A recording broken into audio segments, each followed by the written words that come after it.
You bet.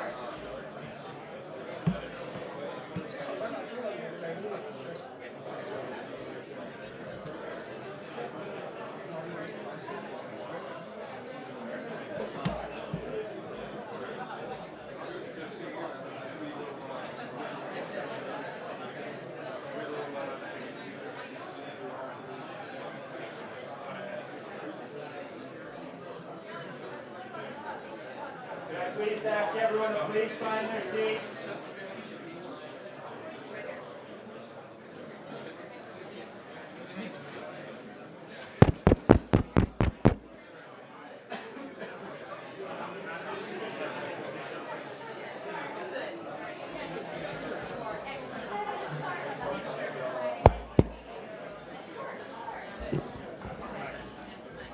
Good morning. If I can please ask everyone to please find their seats, turn all their cell phones into silent mode.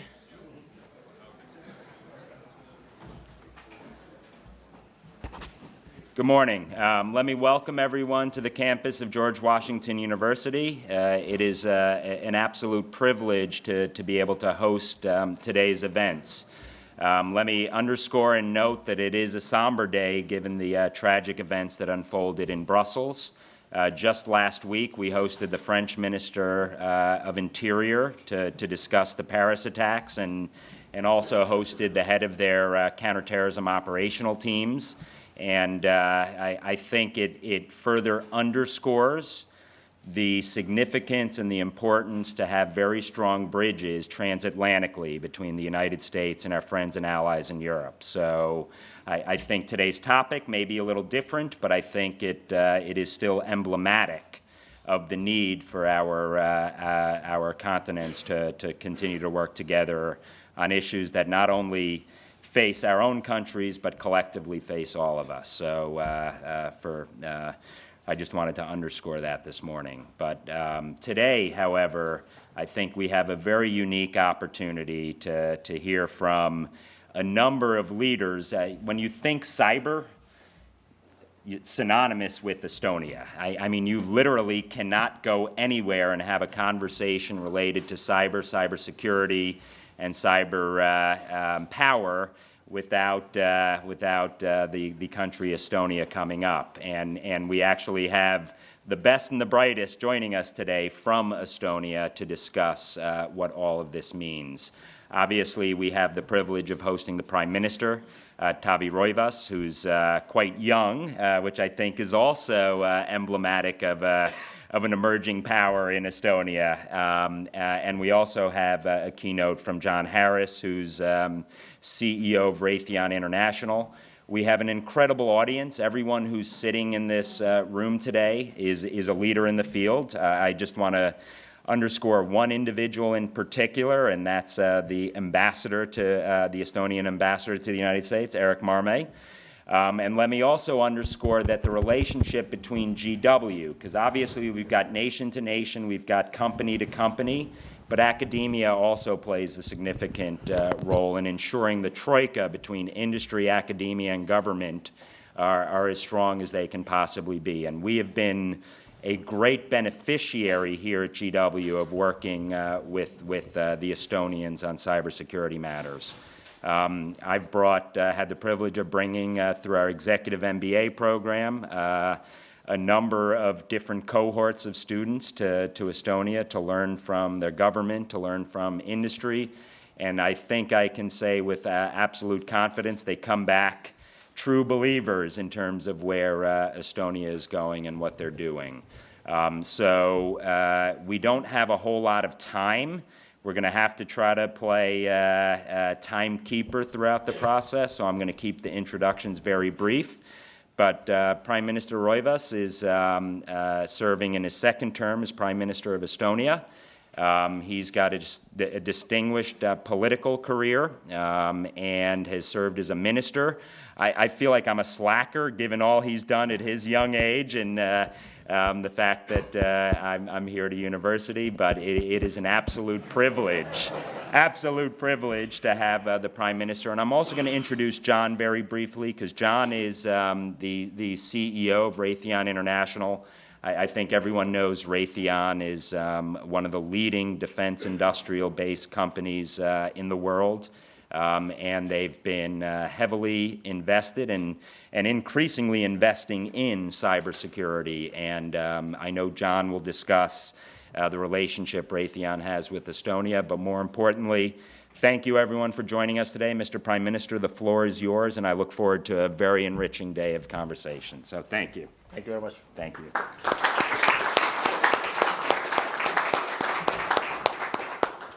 Ladies and gentlemen, I would like to start by thanking George Washington University for hosting us and the US and Estonian defense industry companies participating in this seminar today. It is truly an important event. Unfortunately, it happens on a day when, once again, we are shocked by the brutal terrorist attacks in the heart of Europe. The only goal of those deadly attacks is to spread fear, and we shall never surrender to that. To commemorate those who lost their lives in Brussels early this morning, I ask you to join me in a moment of silence.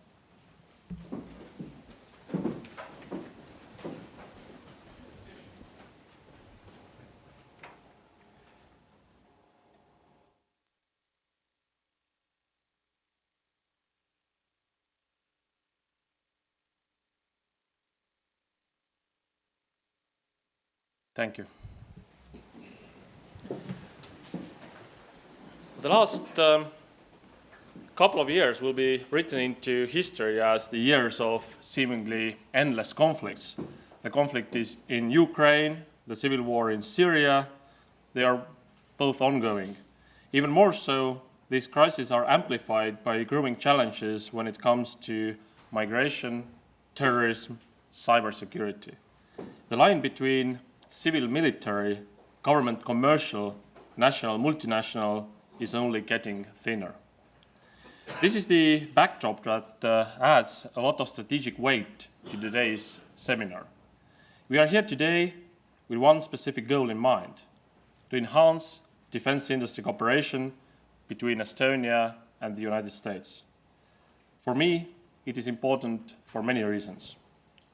First, business-to-business relations matter and translate into stronger security.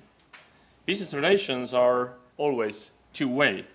They generate value and they generate strength. Such relations are, of course, long-term. They grow over time and spill over the other areas. They support growth and progress. They give us more than just the sum of the parts. A year and a half ago, I was here in the US with the Estonian defense industry companies. Today, I look around, and to me, the number of people I see here shows the progress that we have achieved over this period. Since then, Raytheon has established relationships with several Estonian companies, and I'm pleased that they are actively exploring opportunities in both within Raytheon's value chain and also looking for expanding their businesses around the globe. Mr. Harris, thank you very much for this. This is something I regard very, very highly. But we need to aim for even more. So my message to the Estonian companies here today is simple. Be competitive, be innovative, and present the value that makes businesses to grow. No matter how small, the ideas and drive for the new markets and business models counts. With that kind of attitude, anything is possible. My message to the US companies is as simple: challenge us. Come up with something unconventional on how a country could help your business. We are always ready to test new ideas. We dare to admit mistakes and learn from them. We like to make life easy also for businesses. A company should focus on doing business. Government's task is to keep the bureaucracy to minimum.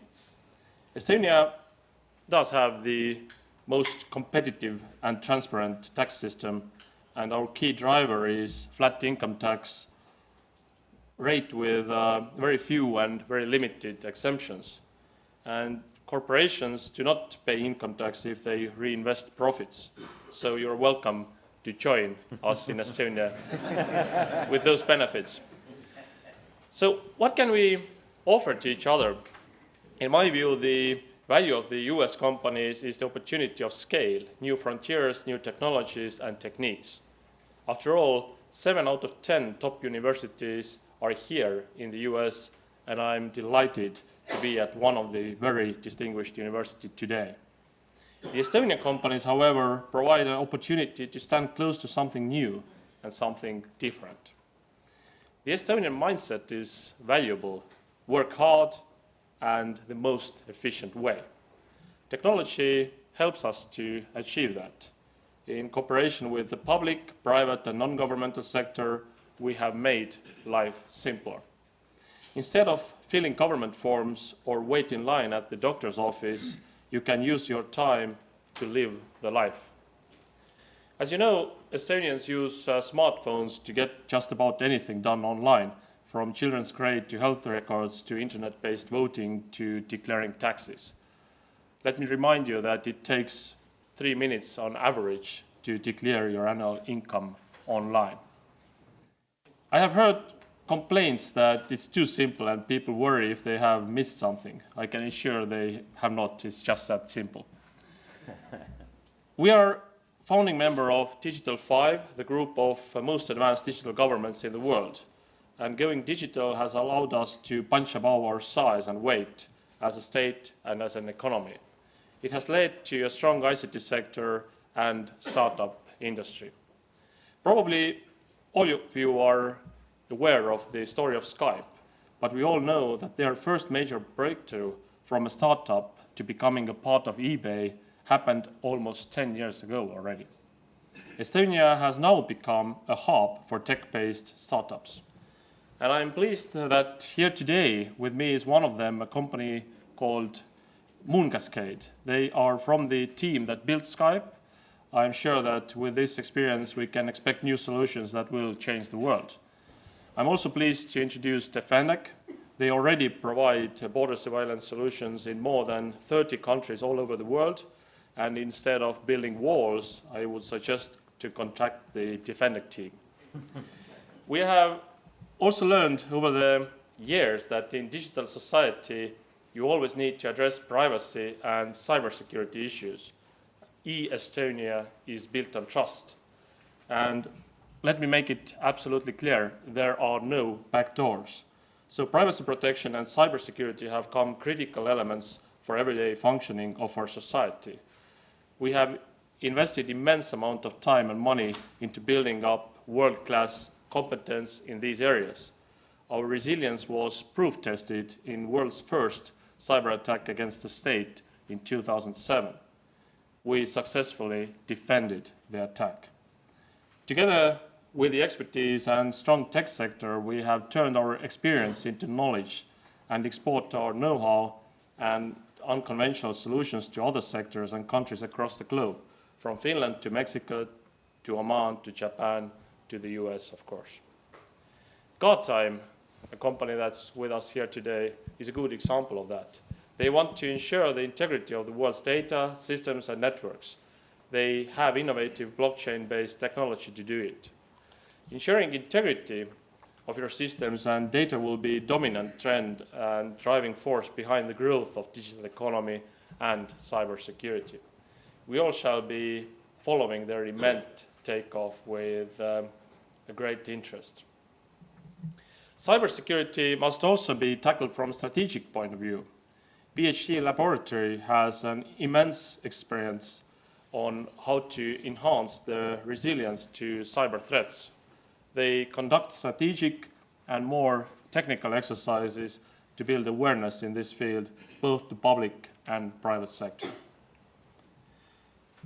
Most of you probably know that Estonia is one of the leading nations in NATO on cyber defense. We are hosting NATO Center of Excellence on Cyber, and I assure you our ambitions do not end with that. ByteLife is one of those companies who have focused their experience on Alliance's activities by contributing into the development of NATO's cyber exercises and infrastructure. And in cooperation with BHD Laboratory, they are introducing a cyber battlefield simulation platform that will make the experience from NATO accessible and affordable for commercial market. Ladies and gentlemen, the way how we fight wars on the battlefield is changing. We increasingly combine computers and keyboards with the traditional ways of combat.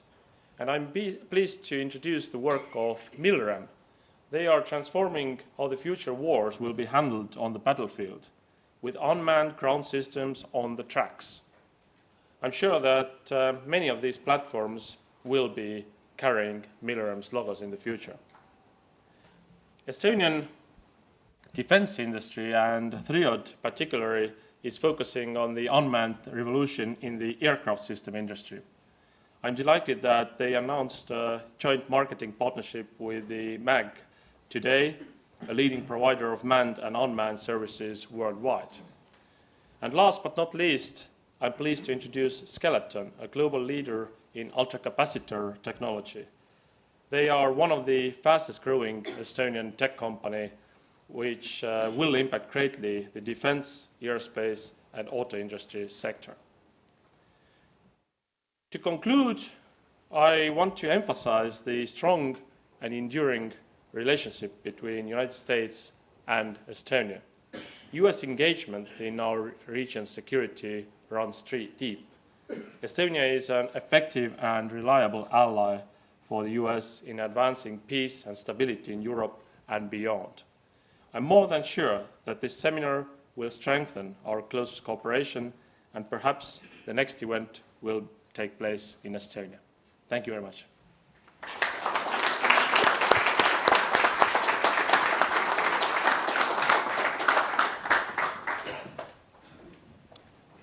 Good morning. I do want to take a moment to echo the Prime Minister's comments about the sad events that happened this morning. I would share with you that our thoughts and prayers go out to those affected by these heinous acts. And we remain committed to do all that we can to help secure our nations and our allies in this time of need. It has done very much to foot stomp the fact that we are in a contested world. It is a dangerous place, and we must make sure we do those things necessary in collaboration with great countries like Estonia to provide the capabilities we need to be safe and secure. So with that, I do want to again thank Prime Minister Rõivas to again see you again today. It is always a pleasure to share the stage with you and discuss, I dare say, a leading issue of our time in ways that Estonia and international partners can collaborate at the government and industry levels to address global security threats, specifically today, cybersecurity. And thank you for affording me this opportunity today. I also want to thank Frank Cifalo and George Washington University Center for Cyber and Homeland Security for putting together today's program. We value our collaboration with academia and research institutions, especially given the center's expertise in cybersecurity. The subject is timely, and I look forward to our dialogue together with the audience today. In the current cyber domain, every neighborhood is a tough neighborhood, regardless of country or region in this connected world. But time and again, Estonia has confronted these challenges with success and set an unparalleled example for safeguarding your e-societies that others, quite simply, want to emulate. Mr. Prime Minister, the timing of your inaugural visit to our Global Cyber Solutions Center in December of 2014 was momentous. We were embarking on a new chapter on our own cybersecurity story as we considered the acquisition of WebSense, now ForcePoint, to expand our commercial cybersecurity offerings. And Estonia at the time was seeking new relationships for your exemplary technology companies. Excuse me. With US partners, some of whom are in the room today. From that meeting, we launched our own collaborative arrangement. Now, your visit here to the United States this week marks the next phase for US-Estonian bilateral relations and our own partnership. As you note, bilateral relations among Estonia and the United States are among the strongest in Europe, together setting an example for other NATO members to follow by adhering to the requirement that 2% of GDP is spent on defense. This mutual commitment is all the more necessitated by the increasing threat of hybrid warfare in Europe, requiring continued new thinking in defense cooperation. We cannot presume that someone else has cybersecurity covered. We must take a collaborative and an integrated approach. We must have partnership, a public and private one, a transatlantic one. For example, we intend to sponsor the 8th International Conference on Cyber Conflict, CyCon, in 2016 in Tallinn this summer.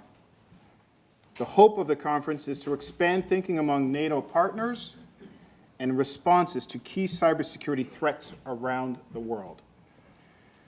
Now, public-private cooperation should not be for short-term, national, internet, industrial, or political gain, but efficiently to build a foundation that will serve all for the long term. A strong partnership will accomplish two objectives. First, the partnership will help establish agreed-upon norms.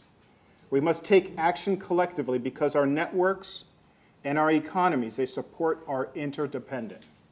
That will set the foundation. Second, technology and people will help us secure the critical infrastructures, economies, and national security of our nations and societies. This is where industry has a role and where I want to focus the remainder of my remarks today. With cyber threats evolving constantly, nations of all sizes need to protect their assets against inevitable attacks. Resilient governments work with industry partners to cooperate and operate with confidence in cyberspace. We have a strong track record of partnering around the world to help nations, governments, and organizations to detect, deter, and defeat cyber threats. Technology continues to advance in the cyber domain, largely driven by the fact that we continue to have the need to enhance our cyber resiliency, automate processes, and overcome a shortage of cyber professionals that we estimate to be more than 500,000 here in the United States and over 1 million globally. Innovation and investment contribute to technological growth. Some of the technologies that continue to evolve and are essential to our cybersecurity posture include migration to the cloud, enhanced encryption, cross-domain technologies, cyber predictive threat technologies, managed security services, and insider threat management. These all contribute to a layered, multifaceted cyber defense and defeat posture. The technologies enable us and countries like Estonia to mitigate the most complex cyber threats to the greatest extent possible and maximize mission success. As a cyber-conscious industry leader, I wanted to share our observations on the current state of cyber. Our newest partner, ForcePoint, our company's recent joint venture in defense-grade cybersecurity, captured this well in their forecasted global trends for 2016. I think this is relevant to our dialogue this morning as the stakes are high for both government and industry alike to prepare for these and future threats. So here are some of the top trends that they are monitoring. The Internet of Things will help and present cyber risks for us all. Industries and consumers use a large number of connected devices and network systems in their daily operations. Think about this. A cyber attack could target your smart refrigerator or your smart TV. As our reliance on the Internet of Things, cloud computing and network devices grows, so will the opportunities for criminals, hackers, and our adversaries. Therefore, organizations should be sure to take into account the range of devices connecting to their network and adjust security parameters accordingly. Number 2 trend we're seeing. The cyber threat requires a layered, multifaceted cyber defense. As we better prepare for the growing cyber threat, it is becoming increasingly critical to implement protection solutions. This involves a range of technologies to enhance cyber resiliency. Beyond traditional perimeter protection like firewalls and intrusion detection sensors, the inclusion of other nested technologies are imperative. A couple of examples include predictive cyber threat technologies and insider threat monitoring. Number 3 top trend, the addition of new generic top-level domain systems such as .com, .edu, .gov will provide new opportunities for attackers. More top-level domain systems will be introduced in the coming years. Cyber criminals are already cultivating domains to confuse users and entrap their computers with malware. Organizations should recognize that all new technologies hold possibilities for adoption by attackers and should carefully consider each major change to our ecosystem before waiting for the next wave of attacks. Number 4, we need to do more with less to protect our infrastructures. In order to meaningfully protect and maintain resilient networks, investments in automation, analytics, and decision tools will continue to be necessary. This will allow us to do more with less and address the following questions. How do we predict the next generation cyber signature attack or attack vector before it occurs? How do we incorporate automated cyber remediation systems into our infrastructure? How do we increase sensor to analyst ratios so that our cyber analysts can effectively monitor larger environments? All of these areas merit our focus given the shortage of cybersecurity professionals in the US and worldwide. Now, as a company, we determined that there's a cyber talent gap, and we call that our number 5 top trend. The demand for cyber talent professionals far outweighs the available talent and educational pipeline. Beyond the technology trends I just mentioned, there are other elements of the cyber domain that are becoming increasingly important to the United States and around the world. Every device, every appliance, even every car, almost everywhere, the network we rely on is growing. It is the newest critical infrastructure. The network is growing exponentially, and our ability to develop the workforce to innovate, create, and protect that network is lagging. But out of all the cybersecurity challenges we face, closing the gap on cyber human capital is the most significant. Accordingly, let me focus more closely on this issue. There's a growing consensus that we have a dramatic need to grow the workforce that protects and improves this network. We have a substantial shortage of cyber professionals, and as I mentioned earlier, it is estimated that there's a shortage of 1 million people worldwide and growing at a rapid pace. Raytheon recently released research showing that 66% of organizations need more knowledgeable and experienced information security employees. Closing the gap on human capital is of paramount importance across the globe. On the subject of cyber talent last year, Raytheon and the National Cybersecurity Alliance commissioned the study entitled Securing Our Future, Closing the Cyber Talent Gap, which surveyed young adults from ages 18 to 26 in 12 countries around the world. The survey revealed a worldwide deficit in cyber talent. This is a security issue for each country and as a whole, a global security concern for partners and allies in our increasingly connected world. Let me share with you a few of the findings. 61% of young adults were introduced to a computer at classroom at the age of 9 or older. Only 42% of young adults were taught in the classroom how to stay safe online. 68% were not offered the skills necessary to pursue a career or degree in cybersecurity. 62% of them said that no teacher or guidance counselor ever mentioned the idea of a career in cybersecurity. And then finally, 70% of those surveyed said that they never had met or spoken to a practicing cybersecurity professional. Now, based on the above findings, it's not hard to believe that we have a talent gap now. But the cyber talent gap will be met more strongly as organizations across industries look to hire cybersecurity professionals to protect their networks and sensitive information. A multifaceted approach is required if millennials and future generations are to become sharp, aware, and talented cyber defense professionals that our societies sorely need. We need to do more to attract, recruit, and retain cyber talent in the defense industry, and in fact, across all industries. Right now, there's a greater demand for cyber talent than the input.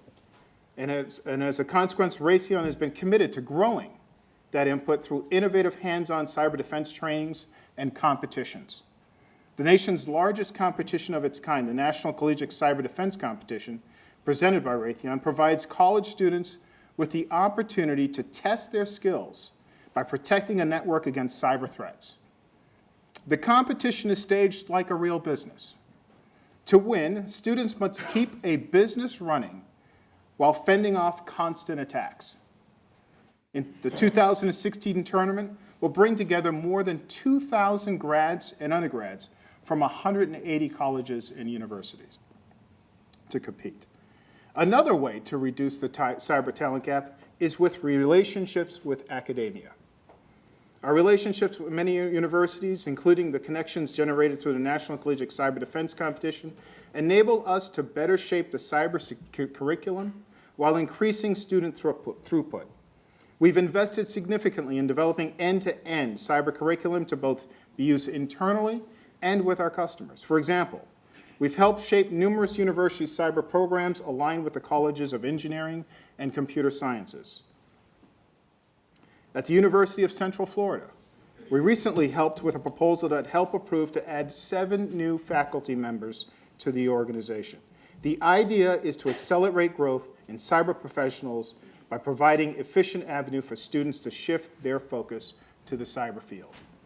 We must continue to invest in our next generation workforce by enticing students to pursue an education in science, engineering, and math.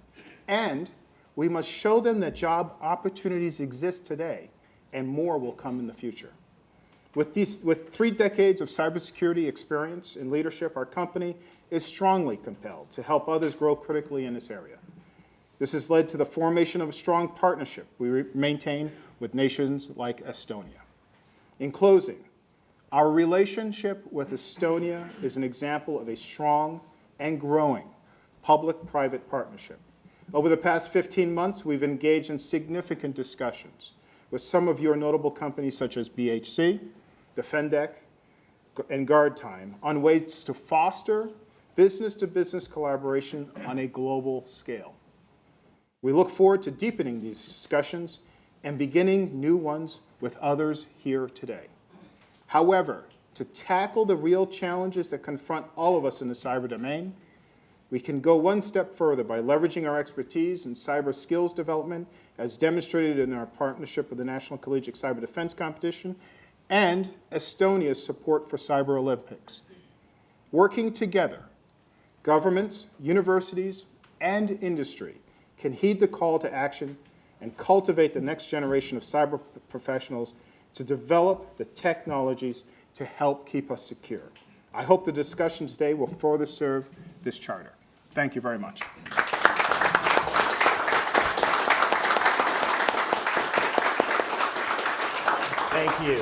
Thank you, Mr. Prime Minister. Thank you, John. I'll take the opportunity of asking the first questions, but want to make sure we have some time for the audience to weigh in as well. Mr. Prime Minister, I'll start with you. And just this past weekend, I've had the privilege for, I guess it's the 4th or 5th year in a row, I've been leading an effort for APAC, U.S. and Israel, in cybersecurity. And one of the things that dawned on me is countries that live in tough neighborhoods tend to be doing pretty darn good in the cyber domain. And I think that one of the things that's worth recognizing, yes, technology is critical, it's important, but it's the mindset behind it that's almost as important. For a small country to be able to punch so far above its weight, not only is about ensuring they've got the best technology, but to John's point, you're doing coding in kindergarten. Workforce issues are literally part and parcel for how Estonia is going forward. But I want to ask you a question about your neighborhood. If you were to rack and stack the threat, not all hacks are the same, not all hackers are the same, not all intentions are the same, not all capabilities are the same. If we were to prioritize the threat, from a U.S. perspective, I think it's fair to say Russia, China are probably the most sophisticated actors in the cyber domain. Other actors that may not be as capable but have different intent and will turn to attack, North Korea, Iran. How would you rack and stack the threat? What should we be thinking about in terms of your big neighbor? What, if anything, can we discuss in terms of what we've seen play out in the Ukraine, where we saw, I think, a very significant attack on taking down 250,000 people's power, a grid attack? What should we be thinking about? Can Estonia withstand that? And then on a business side, I want to ask a very simple question, and that is, part of Estonia's success is it is built on trust. It is transparent. Can you export transparency to countries that are not ready to be as open as you are? So let's start with the threat. Let's start with your big neighbor. Yes, I'm a cold warrior. I admit it. I acknowledge it. But there's a legitimate threat coming from Russia. What can we be thinking about? And then if we can translate into, okay, from all these wonderful companies, are you almost too good from a transparency standpoint to export? So I'd be curious. Okay. Thank you very much. Well, first of all, about Russia. Russia is continuously aggressive, and the wars in Georgia, Ukraine, Syria, they're all kind of battles of one ongoing hot war. And if we look at all of those conflicts, we see that it's not only conventional ways of warfare, but there's also a lot of other elements involved, and increasingly other elements involved, including cyber. So we clearly see that the traditional NATO categories up in the air, at the sea, and on the ground are not enough. We should have a fourth pillar to this, and saying that cyber is something we should consider equally important. Prime Minister, could I just underscore, because I think that's very deep. So cyber is its own domain, but it also transcends air, land, sea, space. It's yeah, both. absolutely. So you say raise that as a pillar. I believe that needs to be done. Yes, because let me make myself a bit more clear. We see cyber has been either before or during hot conflicts has been a clear element of warfare, taking down. Kind of capabilities is one thing, but also creating confusion, creating malfunctions in state registers, stuff like that. This has been used as a way of warfare. Now, it's continuously unlikely for Russia to conventionally attack any NATO member states, and we are doing a lot to prevent that. We are building deterrence together with US, which is very, very important. The ERI initiative, I will go shortly in a few hours today to meet Speaker Ryan, and we will talk about the European Reassurance Initiative, which is continuously important to make sure that there is no conventional warfare between Russia and NATO. But this also is very important to stay alert and see what kind of other elements Russia is continuously using. So they are kind of pushing the bar a little bit further. We think that propaganda, or some of us think that propaganda is business as usual, so people are used to getting information in Russian that is fully biased. Now cyber. Can cyber attacks, like very small and precise attacks, become business as usual? Should we, get a little bit sleepy about it? I believe not. I believe that we should stay alert and see from where they're coming and learn from each other's experience how to counteract them. And being in a quite interesting neighborhood, of course, makes you do more. That's quite sure. But of course, the neighborhood is not only the immediate neighborhood of Russia. I believe all of Europe's security situation has changed and for the worse. So I believe that it's equally important for all European countries, also in the West, to stay alert and understand that we should definitely counteract this kind of signs of aggression by our big neighbor. Now, to transparency, if we look at the e-government's policies, since scratch we were able to create a new system, which is very important if we have the opportunity to start from scratch. And since day one, no backdoors, being very transparent about it, have been key elements of e-government. And this is the only way to kind of sell the citizens that you might want to use those services. It is very, very difficult to tell them that doctors can see all your health data because it's very sensitive.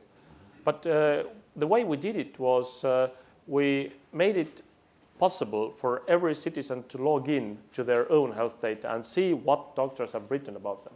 And if they want, they might close the data because they are the owners of the data. And secondly, they see the log. Who has looked at your health data and when? And if you see any doctor that hasn't any reason snooping around there and perhaps something is leaked somewhere it shouldn't, you immediately press charges. So it makes it kind of pointless to look at the data. You are not authorized to do so because you will be getting caught. Just to underscore, so in essence, the individual owns their data. Exactly. And has the ability to have some say in how that data is accessed or used, and if not, there's an audit trail that they can track. That's very different than most countries, the way they look at it. Yes, and also it's some private companies do it differently. For example, banking. But there are some people from banks here, and I'm sure that the banks inside see very well who has looked at whose account and when. I know they have that. But me as a account holder, I have no idea who is looking at my account when. They get some sensitive data there as well. If I went to nightclubs too often, they might recognize some kind of pattern. I don't know. There's one thing prime ministers are not able to do is to go to nightclubs. And don't desire to, but just giving an example, and they might access some kind of sensitive data about you as well, but they are not publishing the log to you, which is an interesting question whether they should. But what government has taken the approach that we publish it to the person himself, and this is one element that people say, okay, fine. I'm in charge. Most people don't close the information from any doctors because they know that if something very serious happens to them, they are themselves interested that doctors know a lot about them. But if there is any case summary that might be sensitive and irrelevant to other things, then you simply close it with one click and that's it.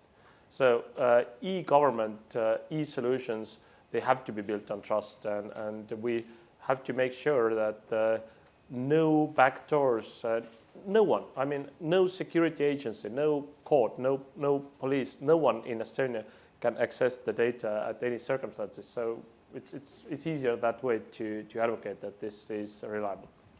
Thank you, Mr. Prime Minister. John, I want to pick up on one of the points there and something that you had raised yourself earlier. Firstly, let me underscore, universities, I think, not only play a role, but we actually have a responsibility. And it actually should start at the K through 12, which is one of the things I find most enlightening about what Estonia does. We bring our grad students to visit kindergartners when we visit, simply to see how they're doing coding.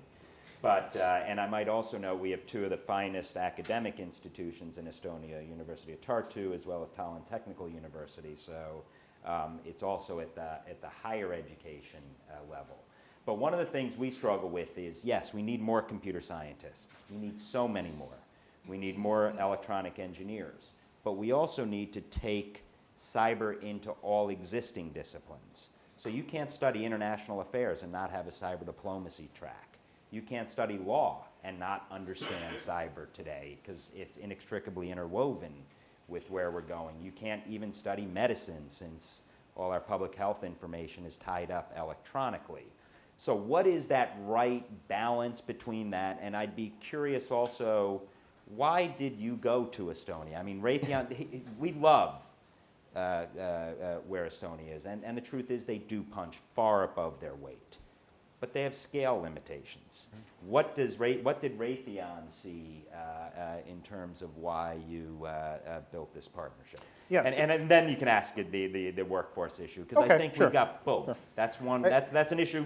Quite honestly, there are no easy answers to, because we've been struggling with it. So we are constantly looking around the world to improve our capacity by way of partnering with nations and companies that are in these nations to fundamentally change the game with respect to our offerings to our customers.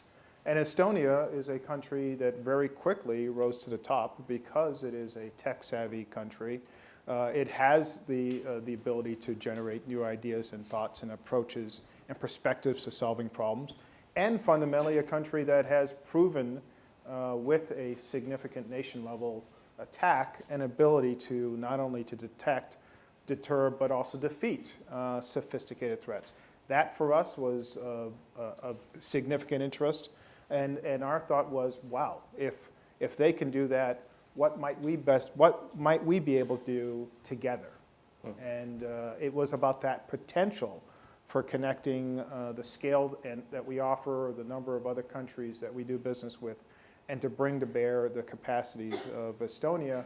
We thought that there was an opportunity there for us to change the game. As far as education, I think it's an important point, and I think it is absolutely true. We need to include cyber in everything we do.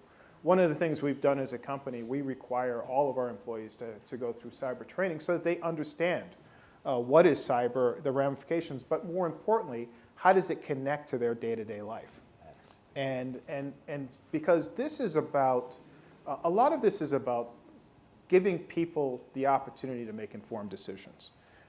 And this isn't, hopefully, in our case, bad people doing bad things, but instead people not knowing what bad is.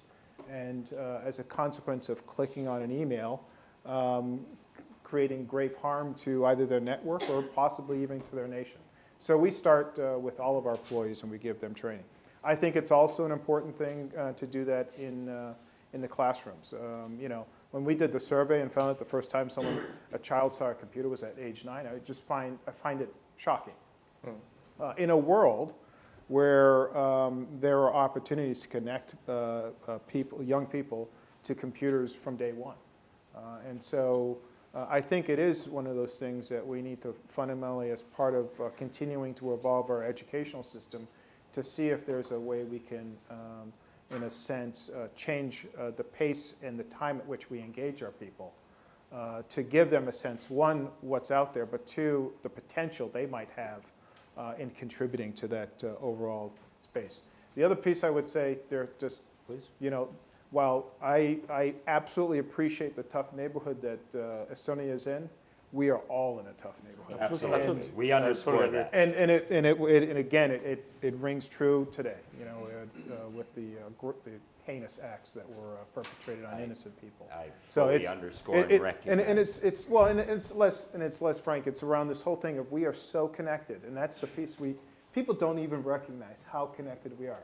The whole importance of But cyber. technology changes, but human nature remains consistent, and they have a tragic history. So there are time and space has changed dramatically in the cyber domain, but there's still a physical component to all of this. Absolutely. Just as there's a human intelligence issue on the defense side, and as you rightfully noted, the insider threat becomes very significant even from a cyber perspective. Absolutely. So I just say for what it's worth that I think that it's amazing that some of the other countries looked backwards. The Estonians looked forward.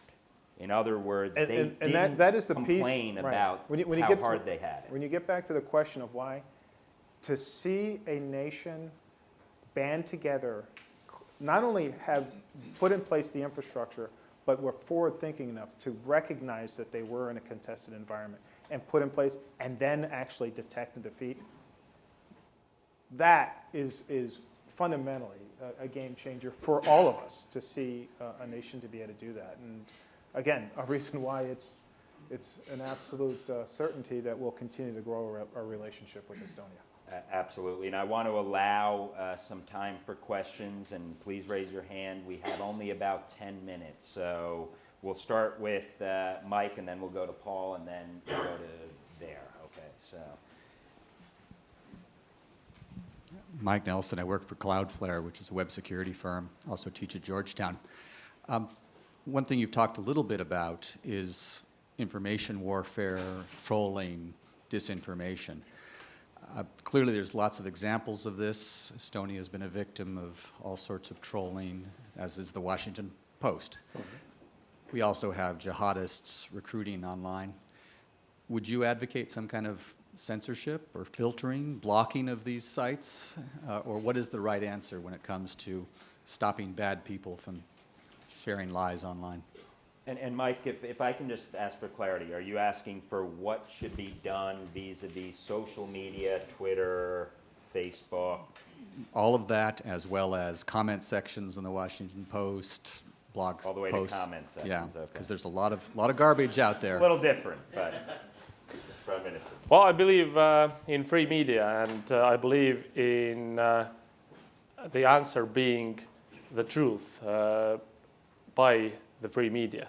It's clear that most of the media, vast majority of the media in Russian language is not the free media. They send the messages the Kremlin wants them to send. And our task in the free world is to expose them. And this is the best answer that can be. To expose them, to say openly what they are doing, and not start counteracting with counter-propaganda. That would never work in our society. That might work in Russia, but never in here or in Estonia. What we have done in Estonia is to provide a Russian-speaking TV channel. Also, we have Russian-speaking radio channel. And the only thing government is supporting it financially, but the only thing we tell them is do the news. That's it. We never say them what kind of news to have, and that works the same way here in US. So there should be probably also some kind of bigger channel that would help a lot in Russian. I mean, like CNN type of channel in Russian, like free media channel. That would help a lot because the Russian propaganda is similar to all Russians who live anywhere in the world, including right here in the United States. We saw how they trolled in Germany with this story of Lisa, which appeared to be false news, and they created kind of big events in Germany with that trolling. So wherever you are, I fully agree that we all live in a tough neighborhood, and my neighborhood is not the only being neighbor of Russia, but I consider my neighborhood Europe as such. This is a common security area, I think. One thing though, for say now to transfer to the Islamist threat, where you have ISIS living and breathing on social media as a way to facilitate their propaganda, but also to facilitate tradecraft. So if they're advocating violence, would the Estonian authorities, I doubt too many are in Estonian, but if there were, what would the position be? Would you take the sites down? Because I mean, basically you have three things. You can collect information which has intelligence value. You can push back, which is exposing the hypocrisy, the lies, and help it fall under its own weight. Or you can shut down. And I would argue by making it harder to access that information, then you've got people you're really worried about if they're accessing it, so you push it to the margins. But what would the Estonian approach be if you had Islamist threats? Well, we do have a coordinated approach NATO level on this matter as well. The information, this center, I recently visited it in Riga, in a neighboring country, in Latvia, and there we discussed that quite thoroughly. I believe that if it goes so far that somebody, let's say in Facebook, calls to commit a crime of some sort or something like that, then we should take it very, very seriously. We know that many of the crimes that we have witnessed have been, there have been some kind of hints in the social media before about them. So if we see somebody really threatening somebody, or if we see some kind of call to crime, this must be reacted at. But of course, the line is always sensitive, and if we start defining the lines very officially, then there is always an opportunity for the other team to go only 2 centimeters above the bar. So I'm not sure if we should define the lines only like by the book, or make a clear definition. Sometimes it's you simply feel when it's the right time to react. I hear you. We have time for two more quick questions. We'll go there, and maybe we'll try to get a third in, Marcus. So quick, please. Thank you, Frank. 2 questions. One is on the insider.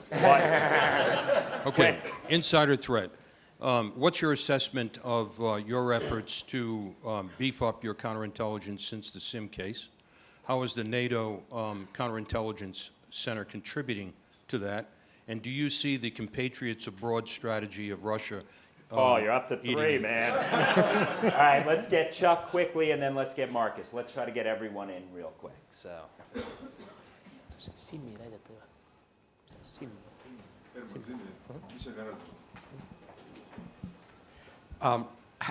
Since you talked about the Internet of Things and becoming a more interconnected world, et cetera, how are you coaching a lot of city as well as small business leaders who are bringing their systems into these more interconnected communities? We're adding more dominoes to the table in this greater interconnected world. How are you coaching the leaders to embed resilience, as you've all mentioned here today? Rich, I want to get Marcus here as well. One thing, not to take from one of your competitors, but we did some work with Northrop Grumman on how do you bake security into the design Competition of is architectures. good. But the IoT issue in particular is really important. Yep. So. Hello, Marcus Edwards. I'm with Northrop Grumman. I'm an engineer and also a student here at George Washington University. You're going to rename it? No. So my question is around, where are the areas that you see as blind spots in cybersecurity from the defense industry perspective? Where are the areas where we're potentially losing ground? All right, we'll start maybe with that first. So I'll start with a piece on small businesses. One of the things we do with all small businesses is give them training on the networks, the capabilities. We, in some cases, do vulnerability assessments on their capabilities, on their networks, and give them the resources and tools to effectively and meaningfully connect with us, because It is about collaboration and speed, but also data integrity. So we work seriously on that. And third-party vendors you take very seriously. Absolutely. Absolutely. And that gets to the insider question, Right. Paul. I mean, Right. Raytheon, I know, has a lot of offerings in that particular space. Right. We offer tools and products to help secure our third parties and our suppliers, as well as some of our competitors to protect their networks. Now, starting with the counterintelligence question, I believe the sad truth is that even the best agencies in the world sometimes have.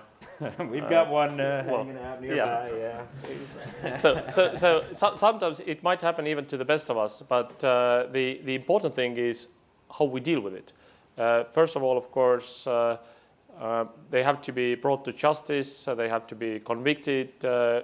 The most important thing is to catch them, and this is, of course, the biggest deterrence. And any time it happens, we have to also rethink whether we saw the marks quickly enough, whether we reacted quickly enough, and what can be done even better. So this kind of things unfortunately happen. Wherever there is human being, there are sometimes risks with that, and we need to take them, of course, very, very seriously. Now, the second question was about increasing exposure to cyber threats. I fully agree with the statement that once we have more registers online, once we have Internet of Things, once we have everything digital, the threat grows exponentially. So dealing with it is increasingly important. And when we came here this morning, we started our conversation by mentioning that cyber might look a very narrow domain, but actually it is increasingly important because most of the conflicts have the cyber element to it. So and also there are separate cyber conflicts. So being ready to counter that, and as you mentioned, very, very interesting things you mentioned. Estonia is also considering taking our state registers to the cloud, being location independent, things like that. We have to go to the next level. We always have to be one step ahead. Yeah. So the other thing I will say, this whole piece, I think, kind of blind spots and chances for creating a vulnerability by virtue of not doing something. I think one of the challenges we have as an industry and as a marketplace is the ability to share information on what's going on and to quickly do that. And not only do it within the confines of the aerospace and defense sector, but do it transatlantically. There are certain efforts ongoing right now where by virtue of some trade agreements, we may no longer be able to share information. And that is something of a concern because fundamentally, those attacking us are not playing by those rules. And so we've got to fundamentally make sure we have in place the wherewithal to very quickly share information on what's going on, the potential vulnerabilities that exist, the connections and how they're done, and then also work together on establishing standards. So as we connect to this network, we do it in a safe and secure way. So No, I'm so happy you brought up the Vassanar, because Sherry Maguire, who I think is going to be speaking later, has been a strong advocate of how a well-intentioned set of policies could actually stymie. I'm not going to put you on the spot for that, Prime Minister. That's the EU. But let me just say that one thing with the Internet of Things and the expanding attack surface, there are also opportunities. I mean, the physical cyber are convergent. I mean, and one thing that I have noticed, you can all disagree with me, is everyone is a tech company now. It used to be there were tech companies. Every company is a tech company, whether they know it or not, and their data is being wrapped up, that there's a responsibility to protect it. The tyranny of time requires I be a tyrant.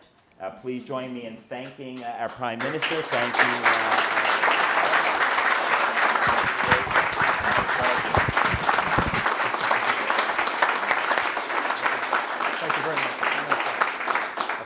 Let me quickly introduce Tim Evans, who's going to be serving as host of the next panel. Tim is at Johns Hopkins. You see, we work with frenemies too at the Advanced Persistent at APL, And Tim, the next group is yours.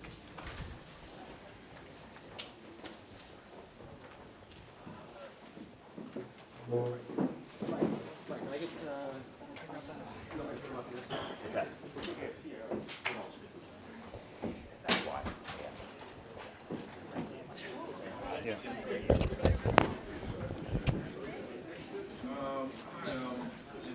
This guy.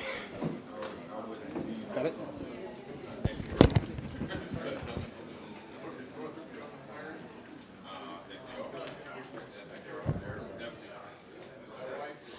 No, it's, but I think a lot of people are going to try to speak to this. Okay, that's right. That's right. Yep, roger that.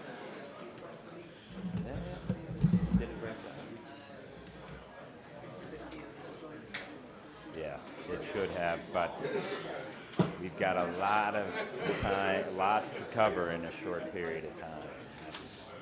I was worried about that.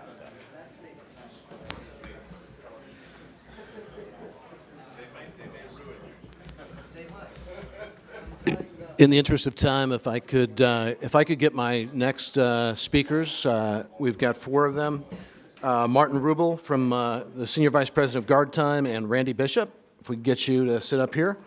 Janis Tom from Defentech, Sten Raymond from 3 Systems, and Andres Kivisar from BHC Laboratory.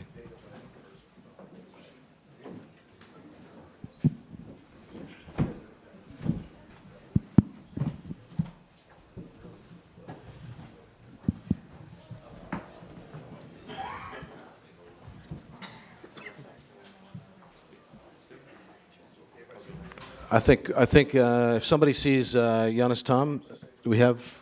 Okay, there you are. Excellent, excellent. I thought I saw you up here earlier. Okay, so I will make position there or here? Or? So as we bring the speakers up, then you'll come over here. So and we didn't really discuss that. So that's. So I will come now. One moment. I have an interesting story. So I spent 3 years doing cyber engagement with Estonia when I was the commander of the network warfare squadron up at Fort Meade. And so I got to know the Estonians pretty well. And we worked with their Estonian Defense League, which is kind of their equivalent of the National Guard.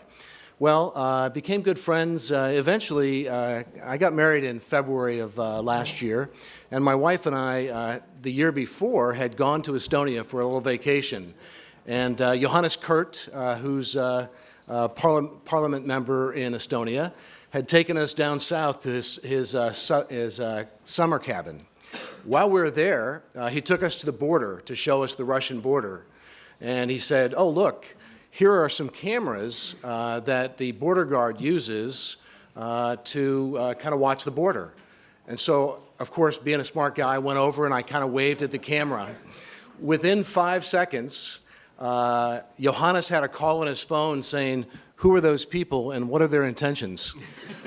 So, and Defentech is here today, so it's a very interesting and timely story. I think our first speaker that I'd like to have come up today is, I'd like to have Martin Rubel from Guard Time. Actually, it's going to be, I think Randy Bishop is going to come up and speak on behalf of Guard Time's business. And they'll tell you, really, the opportunity here is for them to tell you what they do and why their technology is interesting. And trust me, each of these companies that's going to speak today has very interesting technology. Randy?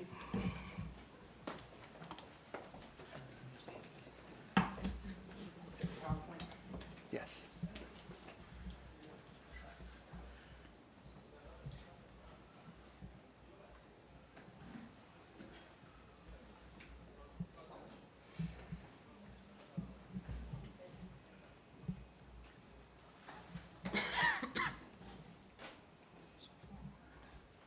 Good morning. I'm Randy Bishop while he's setting up our only slide.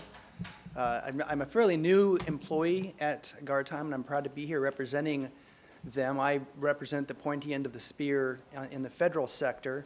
Guard Time has made a significant investment in putting in place an independent organization here within the United States solely focused on doing business with the federal government, and that's my role as one of the directors. I'm a former special agent for 25 years doing computer crime investigations for the United States Air Force and a couple of other defense government agencies. And I've seen a lot of the other end of what bad cybersecurity is, both on the government side as well as industry. And so I'm proud to be here representing Guard Time on our technology, which essentially is fundamentally about integrity. So if you understand the three aspects of cybersecurity, confidentiality and availability is nailed, integrity not so much. And so I've been sort of around the periphery of Guard Time for the last couple of years and was glad to come on board this last year. And understanding the technology, which essentially uses a fundamental math to identify and guarantee integrity. And so we're in engagements and discussions with a number of large integrators here in the United States federal space on the defense industrial base, Raytheon being one of them, and I'm happy they were here, and a few others. Mainly the interest that we're receiving is helping understand a few sort of use cases. And I'll just give you just a half a dozen of the ones that have come up in these discussions.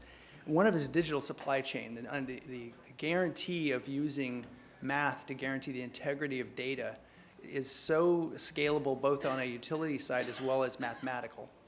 We're also looking at the cloud orchestration, forensics evidence guarantee, which is close to my heart, insider threat, and as a former special agent, understanding how to use a technology to guarantee against insider threat, knowing that your average Snowden or other system administrators will not be able to operate within a network because they know they'll be caught instantly.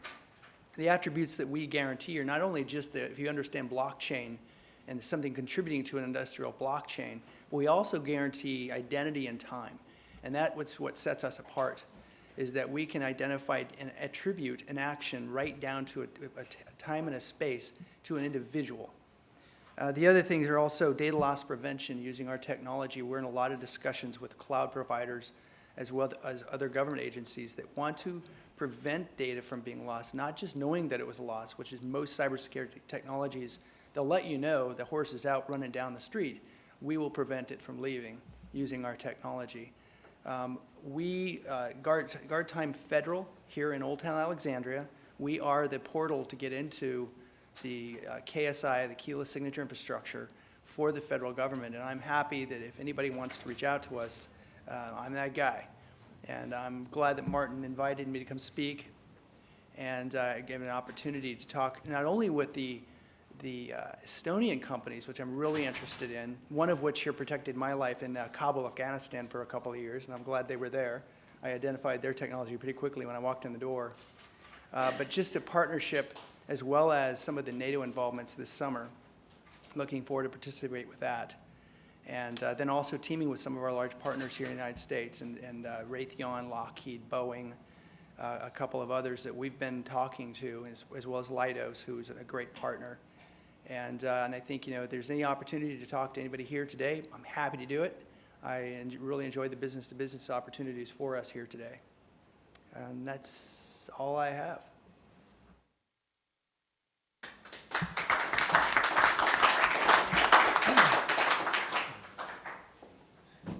Sorry, these aren't in any particular order. Janis Tom. Defendec. Thank you. So.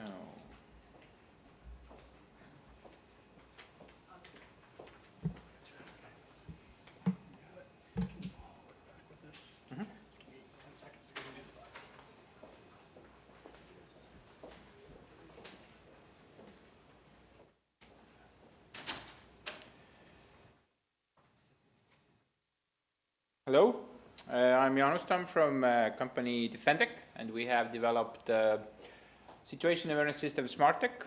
And as it was said before or earlier, that we are used in the Estonian-Russian border, but also actually across almost the whole eastern border of European Union for monitoring the intruders or monitoring who will come into the country. So it's based on wireless sensor technology. It's called also like Internet of Things or Smart Dust. So they are, and we definitely are one of the leading company in the world for sending very big photos or media through very low bandwidth. So it's quite a big challenge because all the remote areas, as you know, they have limited resources, limited bandwidth, or limited energy. So the system is already used in almost 30 countries around the world, as also Prime Minister said. And many of these countries actually are already done also cooperation together with US government and US primes. We have offices in Tallinn and in DC, and we have also manufacturing capabilities in Estonia and in US. So we have many ways how we can cooperate. Okay, doesn't work. So here are some of the countries. So as I mentioned, we work in European Union, like Finland, Estonia, Bulgaria, Romania, Lithuania, Latvia, but also in like more dangerous places nowadays, like Moldova, Ukraine, also in Middle East. We just started the project to do some security efforts around the ISIS, so around the countries which having like a buffer zone there. We also have very strong cooperation with Estonian border guards and defense forces. So they have been like our test bed or test users. So we have been very lucky to cooperate with them from the start. So every new feature we have or every new great idea they have, we can develop it, we can prototype it, and we can test it. And we can test it in Estonian-Russian border. It's not just a regular border, but it's much more challenging. And we have also participated in a couple of research projects which is funded by EU. So this is it. This is a very small camera. It's the only camera actually in the world which can operate 400 days in the remote areas with one battery charging cycle. So, and this is a very big like cost saving and advantage for the end users, because they just go install and then they forget. They don't have to do any infrastructure investments. You don't have to start building towers or concrete or walls or something like that. You just have an eyes, and then your border guards will know, or special forces in the station, they know where to go or what to do. So we call it like virtual eyes or virtual fence. So we don't stop anybody, unfortunately, but we will monitor, so we know that how many of them were and what did they carry and where did they went. So we also have now a new approach, which means that we can integrate many other systems or subsystems into our SmartTech platform. We, for example, integrating Estonian company Treod UAVs. We integrating drones. We also can add different seismic sensors or magnetic sensors, and also radars or cameras. So we're already doing a couple of these integrated projects outside of Europe together with US companies, providing it for third countries. So it's totally radio-based, no wires at all. It's 400 days autonomously working. Then you need to just change the battery or recharge it. It has very easy to set it up. It has HDR cameras, and everything is encrypted. We're talking right now, cyber is very important, so everything is encrypted. Nobody can steal your data from the system. So here, we are here to look at partners. So we have like joint projects around the world. We can be your representative in Eastern Europe or former Soviet countries, and we can do joint product development. In Estonia, we are very good in rapid development, rapid prototyping, and we have very good partners like end users. We can cooperate together. So you have an idea, we do it together, we test it in Estonian-Russian border, and then we do it globally. It's very easy. Thank you.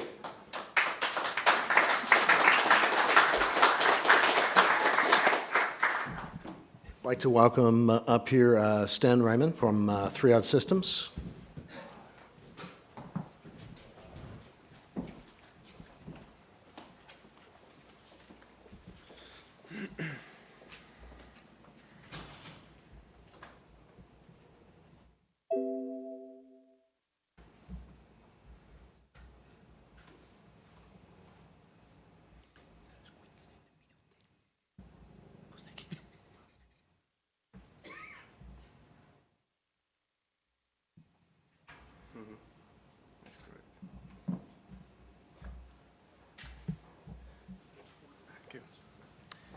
Ladies, gentlemen, good morning.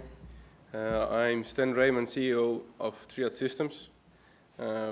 We providing unmanned aerial systems in 5 different categories. This challenge background is that most of us are former military intelligence, special forces, and we have operated together with US and UK partners in Iraq, Afghanistan.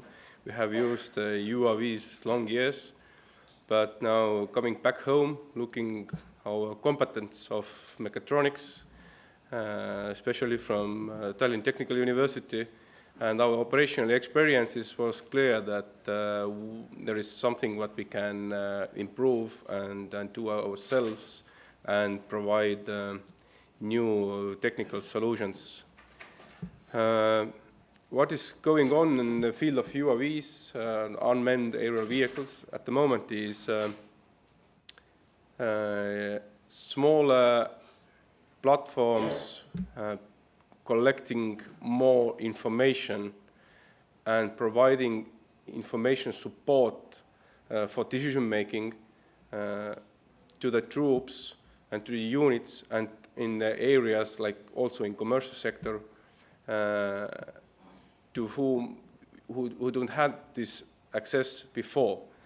Like, for example, the big sensors, what was used in satellites, were later used in big UAVs like Predator Reapers. The same collection capability today are carried by operational and tactical UAVs. What have happened now in last years is a bit different technical challenge. Western military industry have had 2 big desert wars, or I call it desert wars, like Iraq, Afghanistan, when the enemy was relatively low-tech. In Afghanistan, there was a big problem that we were not able to resist IEDs or landmines because they were so simple that was extremely difficult to develop high-tech solutions to find them and neutralize them. There was minimum amount of metal or electronics. So in Iraq it was easier, in Afghanistan it was much more difficult.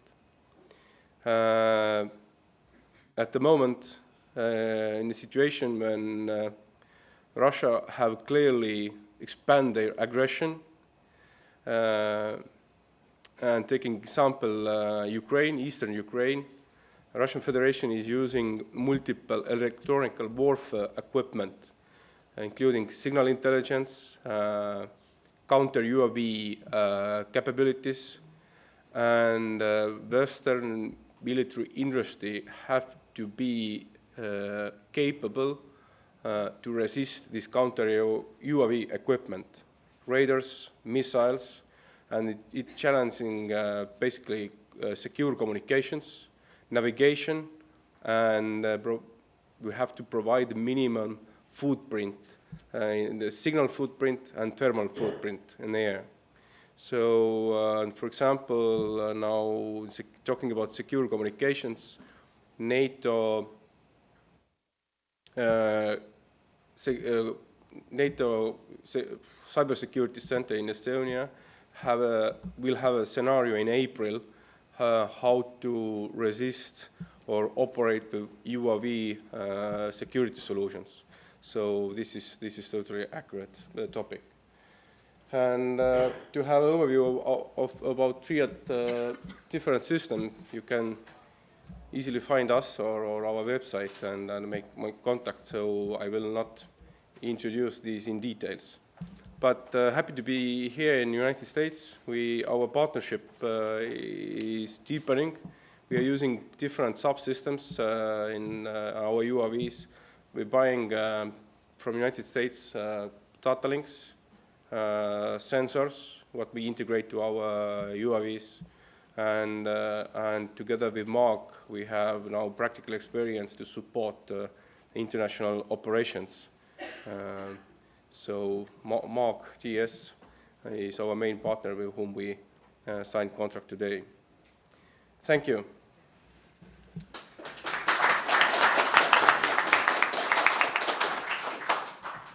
And our final speaker is CEO of BHC Laboratory, Andrus Kivisaar. Welcome, Andrus. Hello, ladies and gentlemen. My name is Andrus Kivisaar, so I'm from the company called BHC Laboratory. I'm not going to show any presentation because there is a tendency that after our presentations, people want to throw out their laptops and smartphones and go back to pens and papers. So I'm not going to do that today. So basically, what is BHC? BHC is a cybersecurity capabilities development company. So we are focusing in 4 categories. So we are providing trainings and consultancy. We are providing exercise capabilities for strategic decision makers and for the technicians. And also there are like some products. We are either representatives of some of the US companies, for example, for some insider threat management tools, for example, and etc. And then of course we have also some product called Cyber Hygiene. Don't particularly like the name, but it actually addresses the topic that was also pointed out by Mr. Harris here, that we actually need to raise awareness of our employees also, that what is actually okay and what is not okay in the cyberspace. So we have developed this product together with the Estonian Ministry of Defense and Latvian Ministry of Defense, so it's mandatory for them, and I think that the awareness level has gone up significantly. So from the exercises perspective, as I mentioned, we are doing strategic decision-making exercises because we say that technologically most of the nations and then big companies or corporations are actually able to counter cyber threats. The technical level and people's knowledge is quite on a good level. But where decisions get stuck, how to respond to cyber threats is actually on the strategic decision-making level. They don't understand what those IT guys are saying. And so in some government-related decisions, then there is much more than just technical stuff. There is like political decisions, there is like cooperation with other nations, and et cetera, et cetera. So with this particular exercise for the strategic decision makers, we are also a partner for the European Defense Agency. So we have run those exercises in many different European countries so far, and then the cooperation with the EDA is continuing, and it is already becoming a model exercise for decision makers in Europe, European defense, in Europe basically. And as for the technical exercises, we are one of the very few companies who have actually a research and development agreement with the Cooperative Cyber Defense Center of Excellence of NATO in Estonia. So basically what we have done now is that as we are supporting already 4th year the NATO Locked Shields exercise with all the technical personnel and building the environments and running the exercise, and then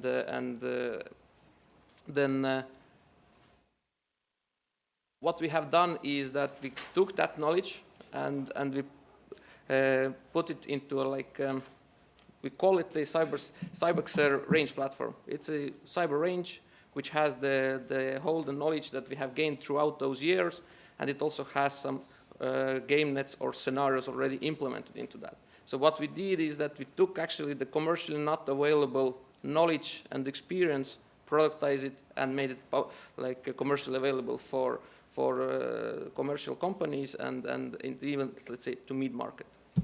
And this is something that if you are interested in, we have also some brochures outside there to get more information about that.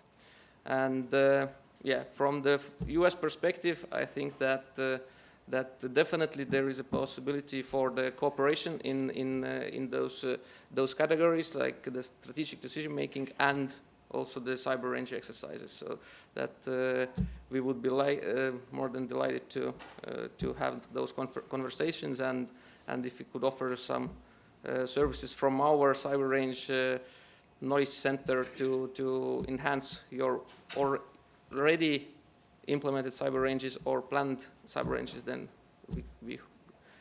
easily can do that. Thank you.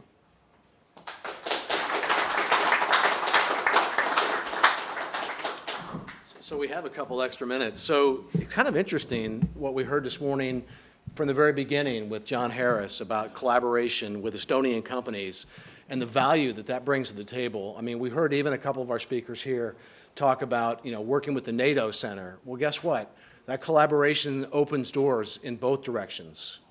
And so it's very interesting. I know President Obama last year passed the Information Sharing and Analysis Organization Executive Order 13691 in February of 2015, where he recommended that, and actually told DHS to start these ISAOs to share information internationally about cyber attacks and on critical infrastructure protection.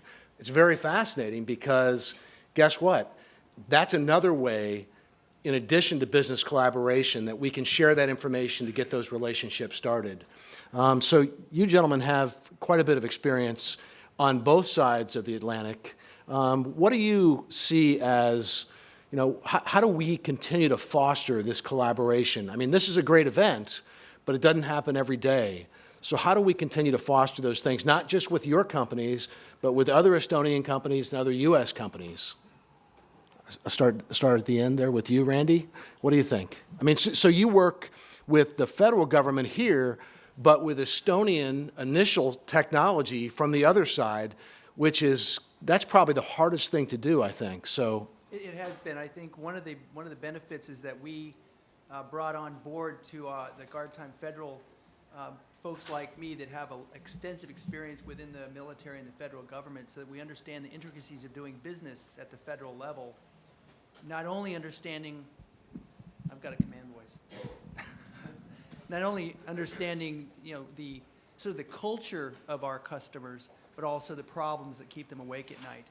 And I think it's benefited me to be able to look back across the Atlantic and understand where Estonia is coming from, both in its history, but also with its digital technology culture.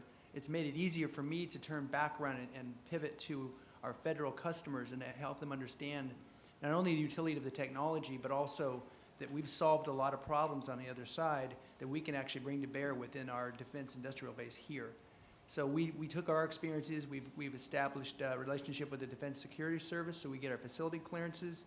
All of our employees have top secret clearances, and we are also, so it makes it easier to transition into doing business with the federal government. Okay, thank you. Anybody else? Yes. Hello. Yeah. Just remind that Estonian and US troops operating together in many operation areas.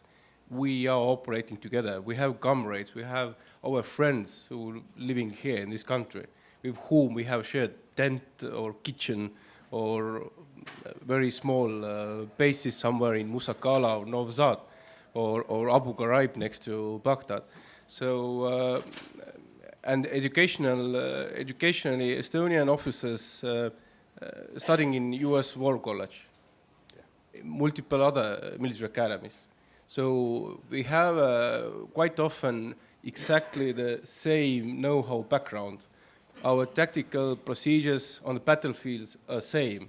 Why not then cooperate in technology development? Right. So we are much more closer to each other than it looks like. So for me, at least, who have served 20 years in military, it is obvious to operate together also in the field of technology development and business. Thank you. I think we have time for a question. Anybody have any questions? Yes, sir. Then we'll get you next. Rich Cooper with Catalyst Partners. You've talked about how you've worked with governments. I'm curious the lessons learned you have in sharing those with sort of the private sector folks and what you've done to try to mitigate these risks. And I'll bring it down to the ultimate language, money. What have you shared some of the lessons learned and experiences with the insurance industry? And by working with them, have they been able to bring products and services and lessons learned like what you have into the marketplace there? Well, basically, with working with the governments, I think it's when we conduct those strategic decision-making exercises, it's always the awareness raising that you actually cannot defend yourself if you are not involving private sector. And this is one of the kind of a trends in many of the countries, so that the government starts to decide on things without and forgetting totally about the private sector. And then they also, when they discover that they cannot defend themselves without involving the private sector, then of course they understand that it's also a matter of some resources that you need to put in there. And yeah, I think that the main lesson is that well, most of the critical infrastructure is also owned by private sector. And then the governments are responsible for defending it. So I think that important part is not to forget about, find the ways not to classify everything and share the information. Right, that's a good point. Well, let's get one more question here. Yes, sir. Good morning. Andrew Osterman. I run a Silicon Valley company and a Washington, D.C. security company as well. We've been frustrated for quite a while by the lack of channels for technology transfer from Silicon Valley and federal programs to Europe. So last year we set up an Estonian company to act as our base in Europe to transfer all these technologies to Estonia, develop and deploy them from Estonia to the Europe and the Middle East. I'm curious if anyone else has had our experience and responded the same way we did. So did you use the e-residency program to register there? Nervous, yeah. Gotcha. There really are. Gentlemen?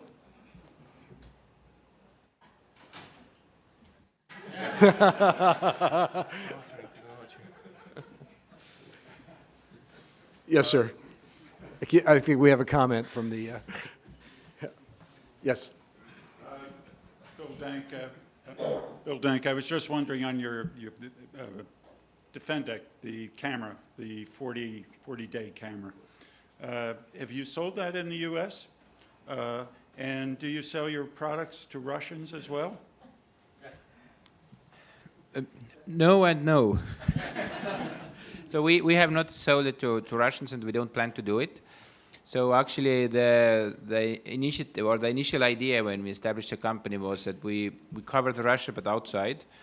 There are many countries actually, you can count them. There are like almost 40,000 kilometers you can, or 14,000 kilometers you can cover, so lots of work to do.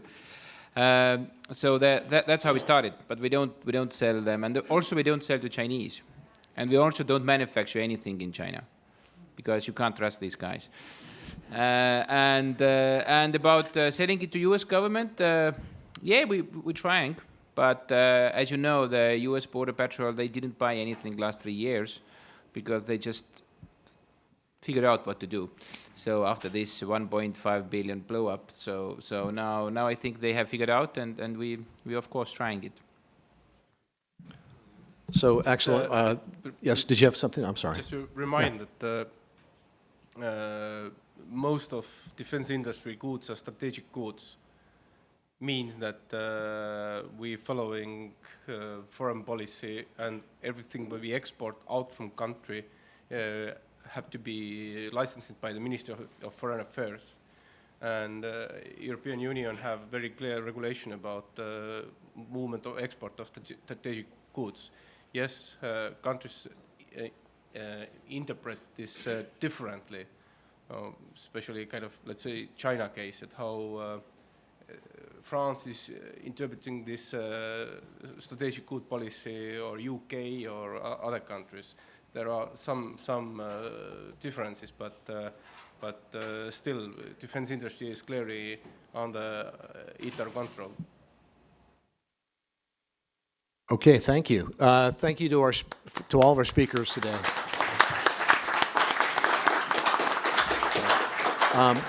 That's going to wrap up this business to business, but we've got some more sessions coming soon. So, thank you.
Yeah.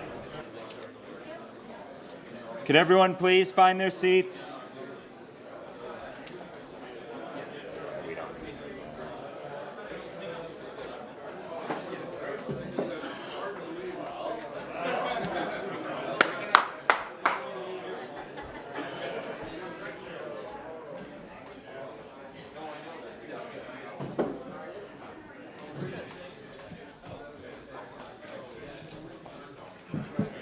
I paid extra to sit next to you, so. Yep. A lot of drinks for Frank.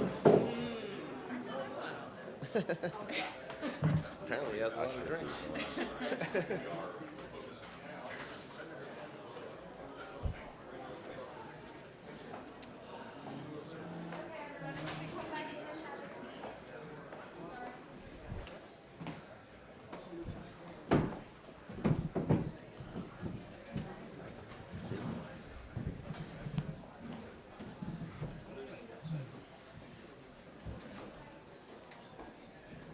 All right, we're going to have some stragglers, but just given the time crunch we're under, want to be able to get as much terrain covered in as much time as we can. I mean, we really do have an amazing panel right now. These are all not only leaders in the field, but I've had the privilege of working with everyone on this panel for a number of years. We'll start with, and I'll quickly introduce, you have bios, so I'll be even more brief than normal, but we'll start, firstly I'll introduce Mike Papay, who's the CISO at Northrop Grumman. He's literally one of the, he's the CISO, the rest of the defense industrial base and so many other sectors of the economy turn to when they look for answers and when they are struggling with the challenges they're struggling with. And I think most importantly, he's on my board at the GW Center for Cyber and Homeland Security, genuine rock star.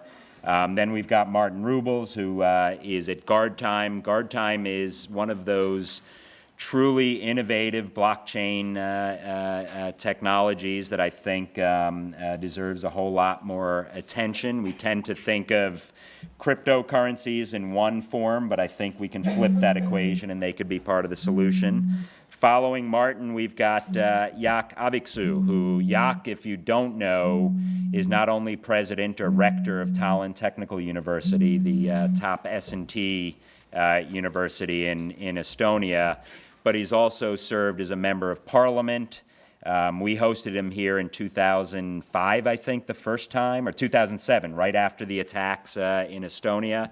He was Minister of Defense at that time, and he served in twice as Minister of Education. So when you hear about all the amazing things in terms of K through 12, that's Jaak.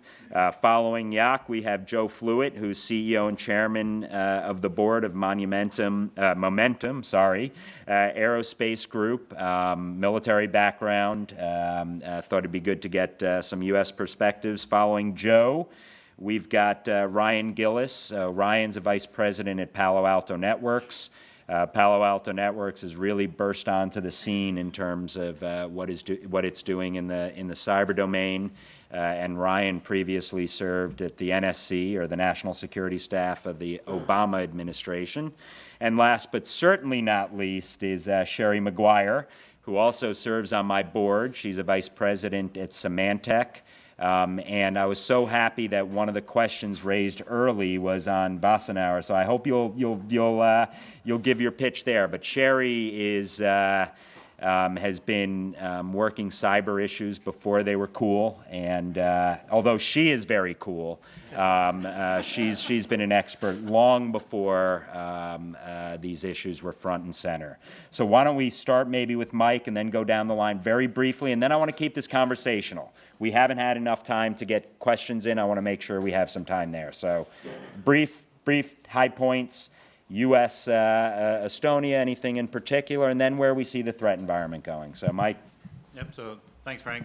So, I think the key to any public-private partnership these days is you have to be global, you have to be international, and you're thinking about cyber. It's a global problem that we're all dealing with, and you go to where the best technology is to solve the problem. So I'm glad this group is assembled here today, and I'll be just real quick and just pass it on down the line.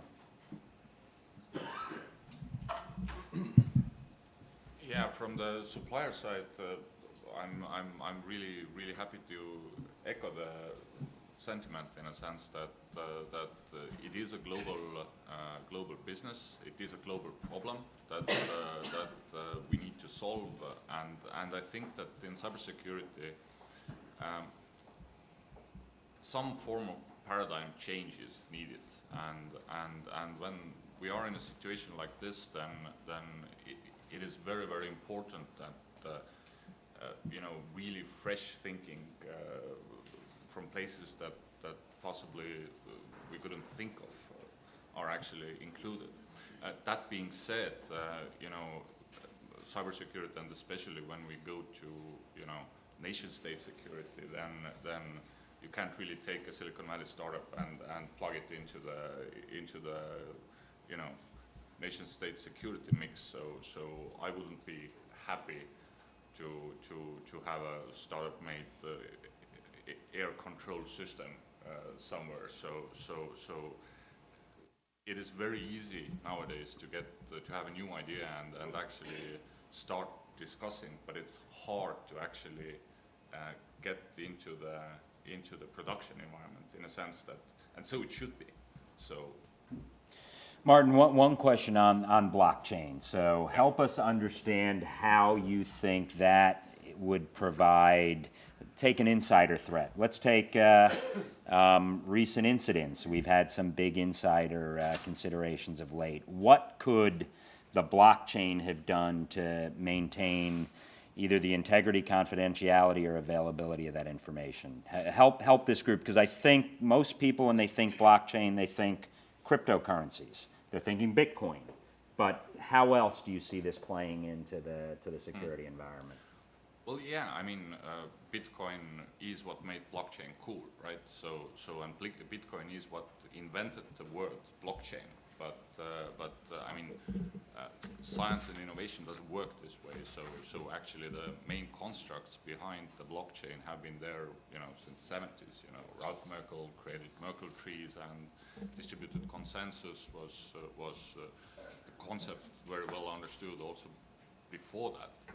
And what blockchain does really is it provides a completely independent record of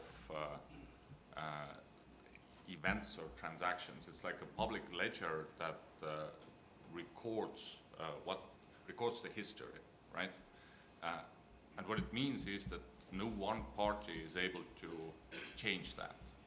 When you think about the systems right now, you always have like sysadmins who have access to certain parts of the system and are able to change them, and you need to trust them. You need to trust the certificate authorities and so forth. And blockchain takes that completely away. So you do not need to trust anything apart from mathematics in order to, well, some people do have trouble with that as well. but it takes away the need to trust. And when it takes away the need to trust, it means that, for example, in the insider cases, Mr. Snowden is our honorary chairman because he really helps us to explain the issues. So Mr. Snowden couldn't have erased his trail when he actually created a false identity. It would not have been possible because it would have been immediately obvious when the audit trail would have been connected to the blockchain that he did that. So it gives us a completely different ball game in terms of trust. Jaak, and in particular, if you can comment, having served as a Minister of Defense and then served in the Parliament, now back, you were also rector of Tartu University in the past. Where does academia, how are you ensuring you're building and arming the next generation with the knowledge to get the job done? Well, thank you, Frank. I'd start recalling 1995 when I first became cabinet minister together with the president of Estonia, and the very first idea we launched and actually implemented was to put all Estonian schools on internet. And it started in 1995, and by 1995 and by 1999, it's the end of the last century, all Estonian schools were on internet. We were heavily criticized because they thought technology can't drive education. It's about people, it's about teachers, it's about learning. But creating an environment and ambition was where it would influences our lives a lot. So then, 2007, 8 years later, the cyber attacks took place, which somehow were like an awakening call for the world community and made Estonia famous. It's not the Estonian schools on internet, but that we were attacked. Then, one more point. The most important lesson we learned from those cyber attacks is you are only efficient when you are efficiently networked. So it was not a top-down rigid structure that helped us to counter that attack. It was partly spontaneous reaction of individual nodes in different public and private units that jointly, in a I would say, informally coordinated way, enabled us to withstand that attack. And the concept of network, I think, stands in the center of everything when we talk about cyber. It also enables small become bigger. The size doesn't matter if you are truly networked. The fact that we are sitting here, 1.3 million with 300 million, if you like a comparison, is only possible because of the concept of networking. The network is the enabler. It helps us to grow big, to grow faster with one important thing. It enables, it amplifies, it multiplies, but the important point is you have to have the product to amplify and to multiply.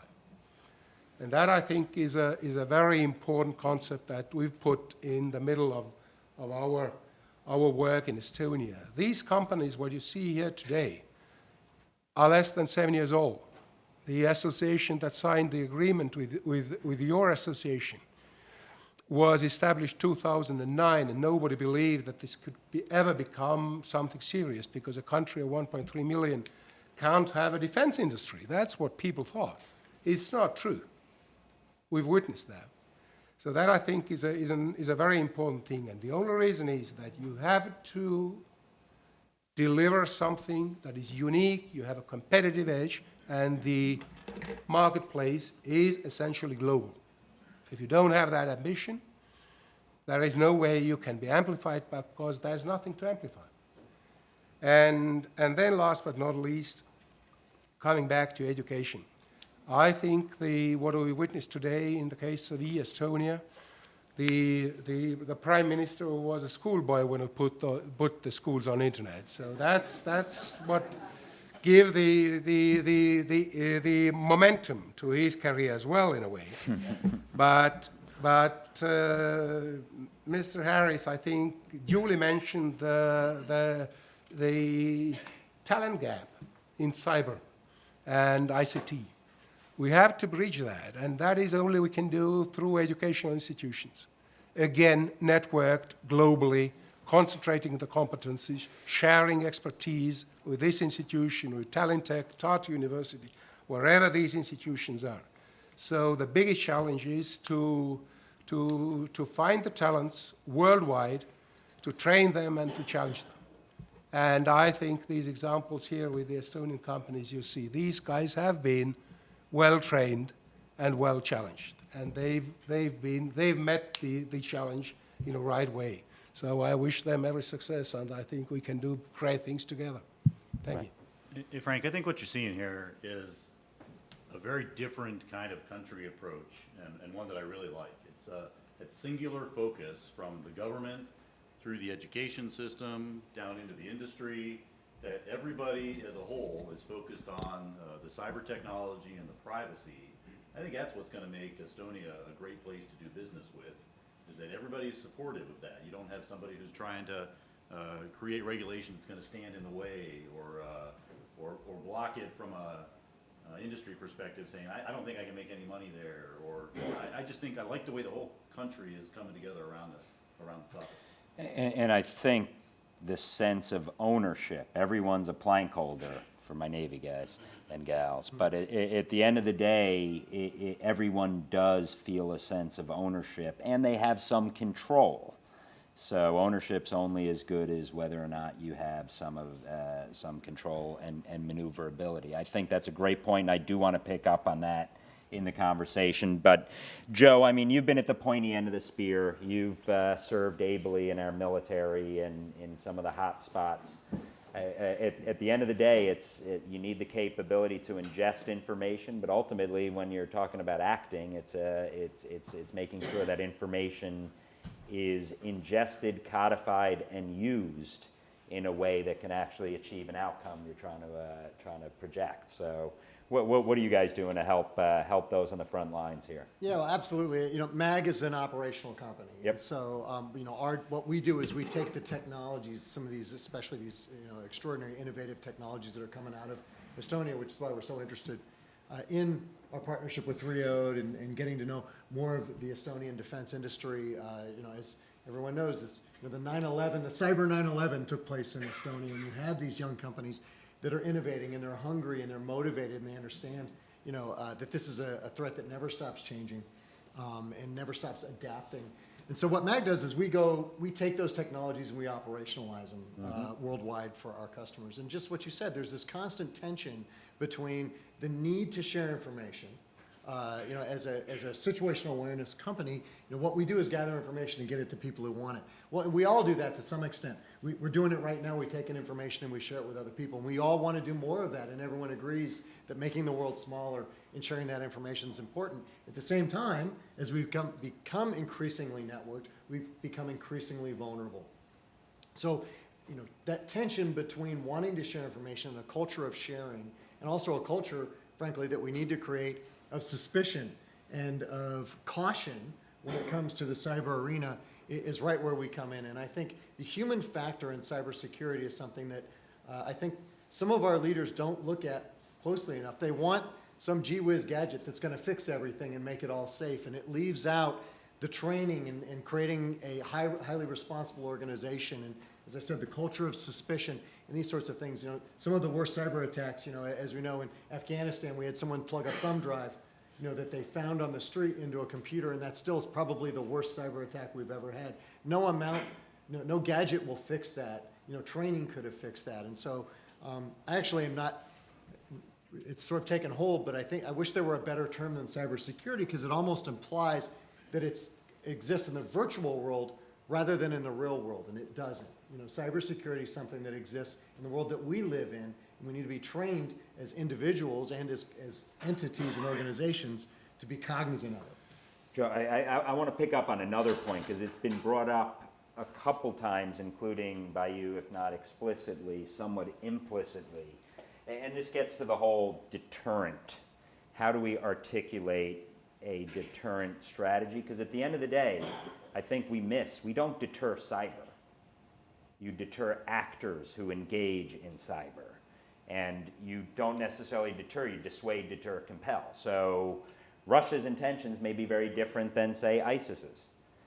Maybe they converge on occasion. Maybe they're using proxies where they are coming together. But the point is, I do want to get to that broader deterrent set of issues, because ultimately I think we are looking for that button to push that is called cyber deterrence.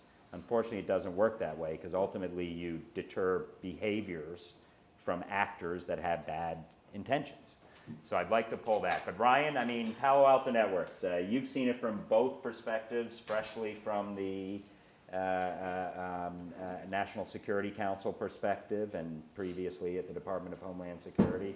How are you guys thinking about all this? And if you were to start, and I think what I learned from Palo Alto Networks is it's less acquisition, it's working with other entities and finding joint ventures.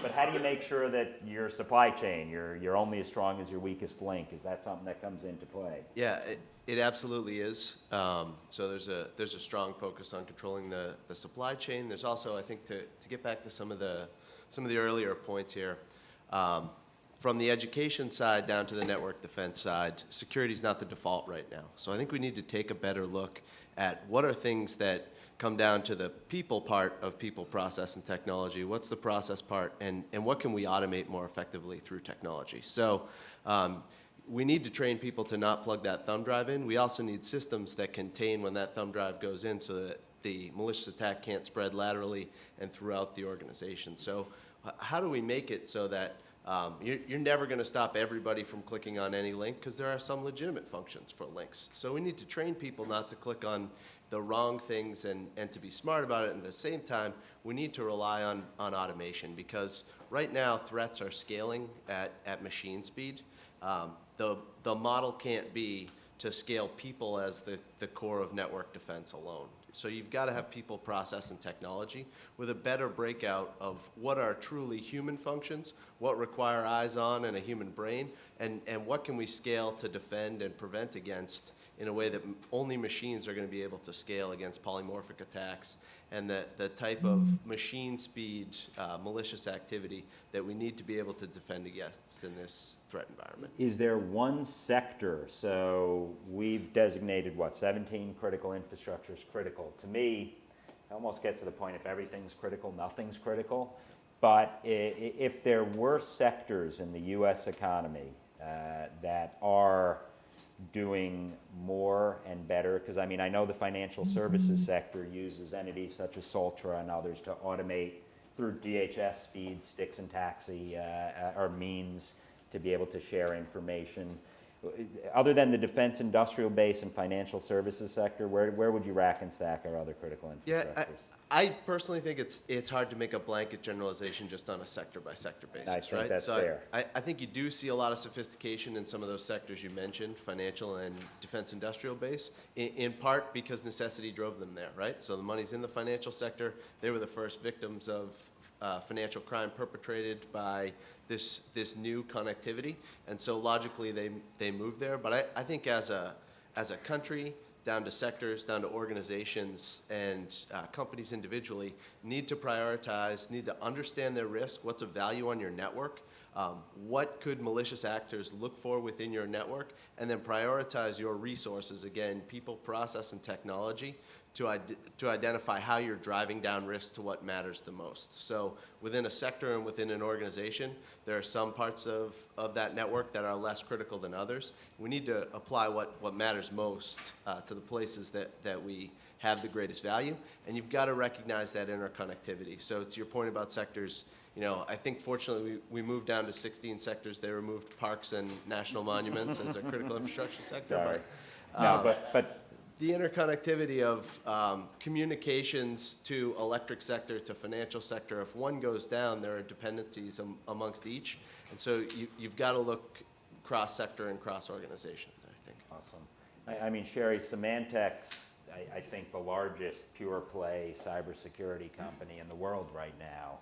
And it has grown both organically and through acquisition. I mean, where do you see the market going? And I do need to give you an opportunity to talk about some of the potential impediments on information sharing vis-a-vis the European Union. So. Sure. So thanks, Frank, first of all, for that introduction. I can't remember the last time somebody introduced me as being cool, so I'm gonna hold on to that for a really long time. But to your question about competition. Competition in the global cybersecurity and defense industries, I think, is really changing. Obviously, we have a proliferation of technology firms and others who are creating new and innovative security technologies. And frankly, that raises the bar for all of us, not only from a protection standpoint, but also from our need to innovate and do rapid development. So that's a great thing that we're seeing worldwide.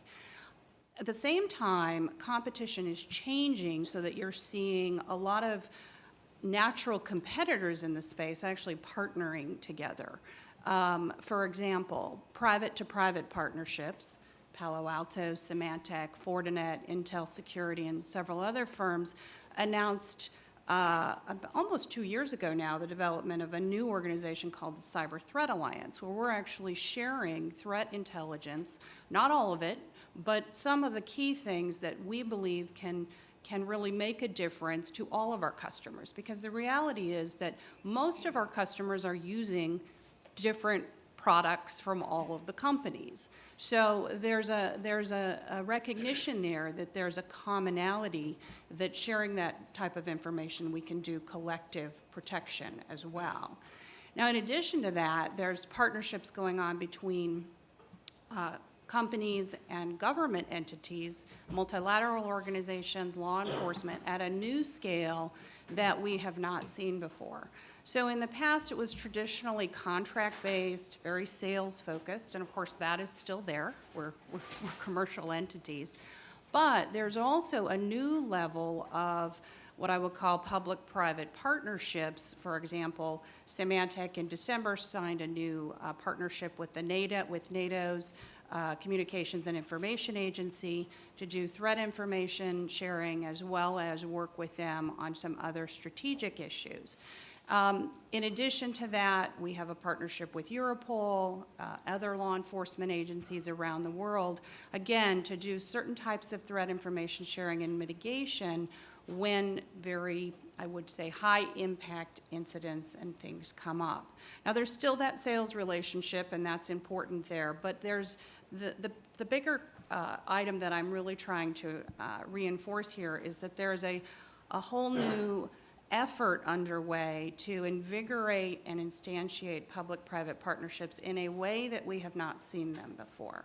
And you talked about deterrence, Frank, a few minutes ago, and I want to talk about deterrence from the standpoint of international cyber norms. This is a very high-level policy conversation that's been going on for a number of years, mostly at the United Nations level, with a few companies playing. But and I brought it with me today.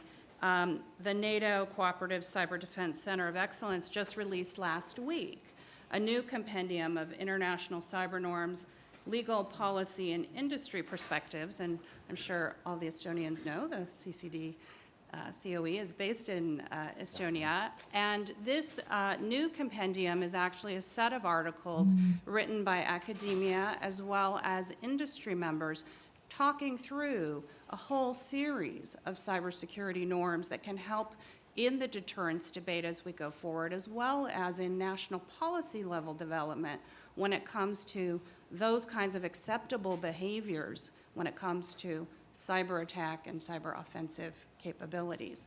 So while this is more long-term from a deterrence standpoint of trying to instantiate good behaviors on a global basis, it is an important high-level policy activity that's going on in the international community right now that I wanted to highlight.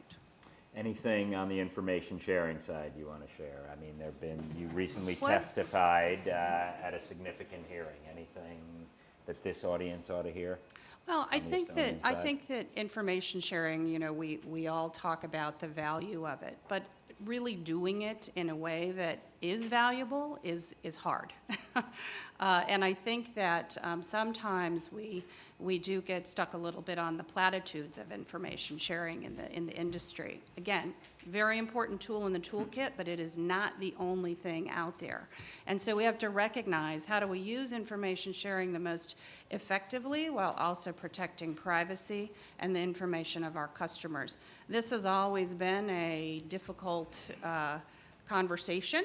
But if companies put into place at the very beginning the mechanisms and the practices to protect that data, that they're going to minimize PII, that they're going to strip out identifying information, it can be done. And we've done that in the Cyber Threat Alliance with the other private companies. That was one of the foundational principles. You could not share information that did not minimize PII and strip out identifying information of customers. So it can be done, and I think those things that we're doing in the private sector are good lessons learned that we can share with our government colleagues. Jaak, I want to ask you, and then maybe Martin. I mean, so you heard about the Cyber Threat Alliance, which are basically private sector entities that are competing for market share, but are coming together because they recognize that there is a greater concern and consideration to be able to share that information with all their various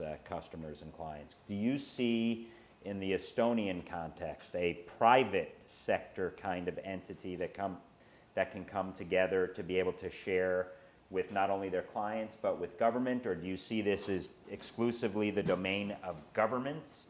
And then I'd like to ask, I mean, the reality is you do have a scale issue. So what would you be looking for in terms of the ideal joint venture partnerships with U.S. companies? And then I want to ask the U.S. companies, I mean, why Estonia? I mean, is it the valuation issue? Is it the workforce issue? Is there even an opportunity where, Mike, you mentioned the centralization? Can they maybe provide an end-to-end solution set in what is currently a very fragmented market? I mean, cybersecurity is, depending upon how you define it, it's everything from identity management all the way through to incident response and recovery. Maybe the small country can do that end-to-end, and that might be an experiment to look at.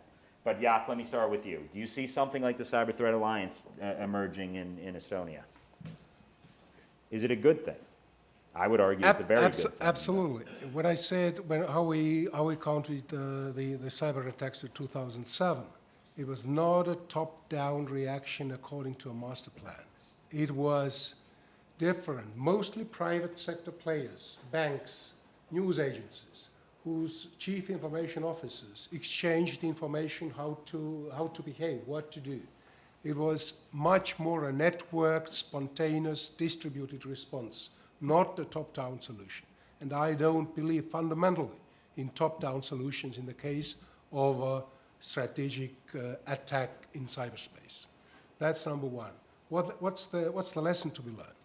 That means that you have to have different individual, independent players, first and foremost in the private sector, to be part of that defense system. Can you touch on the Cyber Defense League? Because I think it's a very unique model. So one of the lessons, as I said, networking. So after that attack, under the guidance of the Ministry of Defense, we do have a similar organization like the Home Guard, that is the Defense League, and we established a special unit called Cyber Defense League under the umbrella of the legal framework of the Defense League. And the Cyber Defense League called together cybersecurity specialists from the private sector, and they were trained and joint exercises were organized, and they've been used in the case of a major conflict. They can be called according to the law to defend the nation in a how I'd say in that present capacity, still remaining parts of the civil society, but acting in a networked way together. I just wanted to make one comparison. When you think about a human being, there are two major functions that take most of the share of the energy consumption of the human body: brain and the immune system. Both of them roughly 30% of the energy consumption. Immune system is essentially a mechanism of fighting external threats, biological threats. 1/3 of the energy consumption. And now we think of cybersecurity developing an information system, maybe 3% or 5% of the spending. Ladies and gentlemen, this sector is going to grow exponentially in the forthcoming years. And I very much believe in that. And there are very many other comparisons to the immune system. It works on the cell level, on the organ level, of the body level. But believe me, brain is doing only 5 to 10% of guiding the system. Most of the immune system works on the cell level automatically in a distributed, networked way. I think that's a wise lesson and a wise analogy to learn from. So it gets to some of what Ryan was discussing on automated solutions. Let me turn it to the U.S. side. I mean, Mike, you guys too are constantly in M&A kind of business, what would you be looking for? And do they obviously lack some of the scaling opportunity, but at the end of the day, they've got some really neat technology. Yeah, I don't think the scaling is as big a problem as a lot of people make it out to be. I think in cyberspace, you can come up with the next great innovative idea and quickly wrap it into something that's much larger. And I think that's what we do at Northrop Grumman. You know, we talk to our folks a lot about innovation, and that innovation can come from a small company or a big company. It's about how you treat that idea and how you take that through the next step. I saw a couple companies up here briefing at the previous business-to-business panel that talked about their product, but the fact that their product was secure as well as capable. And you and I have talked a lot about that. You and I have written a lot about that. I think that's the methodology and that's the think that you have to have in order to build the next product that somebody really wants. Is I've got this very capable product, but it's also very cyber secure. I think that's where the companies that we're talking about here and the companies that Estonia is fostering are really going to go far because of that mindset. So if I can pull a thread, think medicine, public health, as Jaak just mentioned, and then think architect. I mean, because you're really talking, and design. And then finding a way to ensure that whatever you're baking in can really be baked into the very DNA. That's hard, though. Important but hard. Joe, Ryan, Sherry, anything on that particular point? Yeah, Joe, you're actually you just signed a memorandum. So what are you thinking there exactly? Yeah, I would completely agree with Mike. I think in a global economy, the scale issue just isn't something we consider or haven't even looked at with respect to Estonia in particular. But again, I think Mike was reading off my notes. You know, innovation. I mean, that's what we're looking for, and that's what we found. And, He is a C4ISR company. That's right. Look above you. Yeah, well played, Mike. And and so we had a particular problem with a European customer, and it was a very intransigent issue, very difficult to solve. And when we went looking for the right technological partner to solve that problem, that's when we found an Estonian company, Trio. And so what we found was just what you said. We found innovation and we found hunger. We found they were responsive. They were aggressive about getting the problem solved. They had the same heart for solving the customer's problem. They had the same understanding of the needs of security needs and how important information is. And so the scale issue isn't something that concerns us at all. Ryan?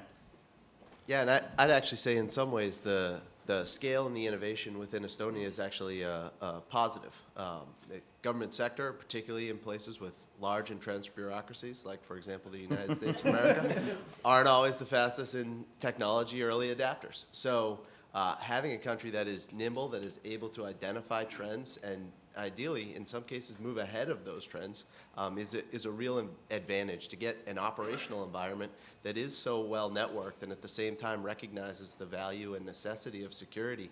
It makes it a really attractive place to find ways to explore. And then from a company-to-company perspective, you mentioned a little bit, Frank, we had a recent panel out at RSA. As a company, we recognize that we have certain core capabilities, but no one individual company is going to be able to solve the entire problem end to end, right? So you need to be networked across your individual platform and what you do well, and you need to recognize where there are others with core capabilities that you can partner with, whether it's sharing cyber threat information across the Cyber Threat Alliance or technical partnerships that we have with other companies across the ecosystem. So I think there are opportunities there on the private-to-private side to recognize places to explore. And I do think in this domain in particular, small can become big pretty quickly based on need and prerequisite. Do you see this Palo Alto Networks, and Sherry, I want you to jump on this, but would you team with a smaller company that maybe doesn't have the same, in providing as a genuine partner, not in a sub kind of environment? Yeah, let me give you a first-person example, too. We're a company growing at 300 to 500 people per fiscal quarter right now. So I joined just over a year ago. We were around 2,000 people. We're well over 3,000 now. So we can relate to the small size. We we've expanded tremendously around the world. We're in, I think, 140 countries now where we have customers, and that wasn't the case just a year ago. We were sort of at that tipping point of really exploding. So we do recognize some of the value, and our acquisitions haven't been revenue streams for us. They've been recognizing key technologies and then building them into the platform. So we've actually done that with one or two of our smaller acquisitions. Exactly. Sherry? Just wanted to comment on two things. One is the scaling, and I think it's important to point out that the technology platforms are also changing rapidly. So scaling, actually, security is not that difficult anymore. Most of us are moving to subscription models. We're also moving towards instantiation in data centers at cloud, where most of our customers are moving to as well. So the ability to deploy new security technologies and the latest advances can happen at a much faster pace than it used to be, where it had to be on-prem and delivery. So that's an important aspect of the scaling piece.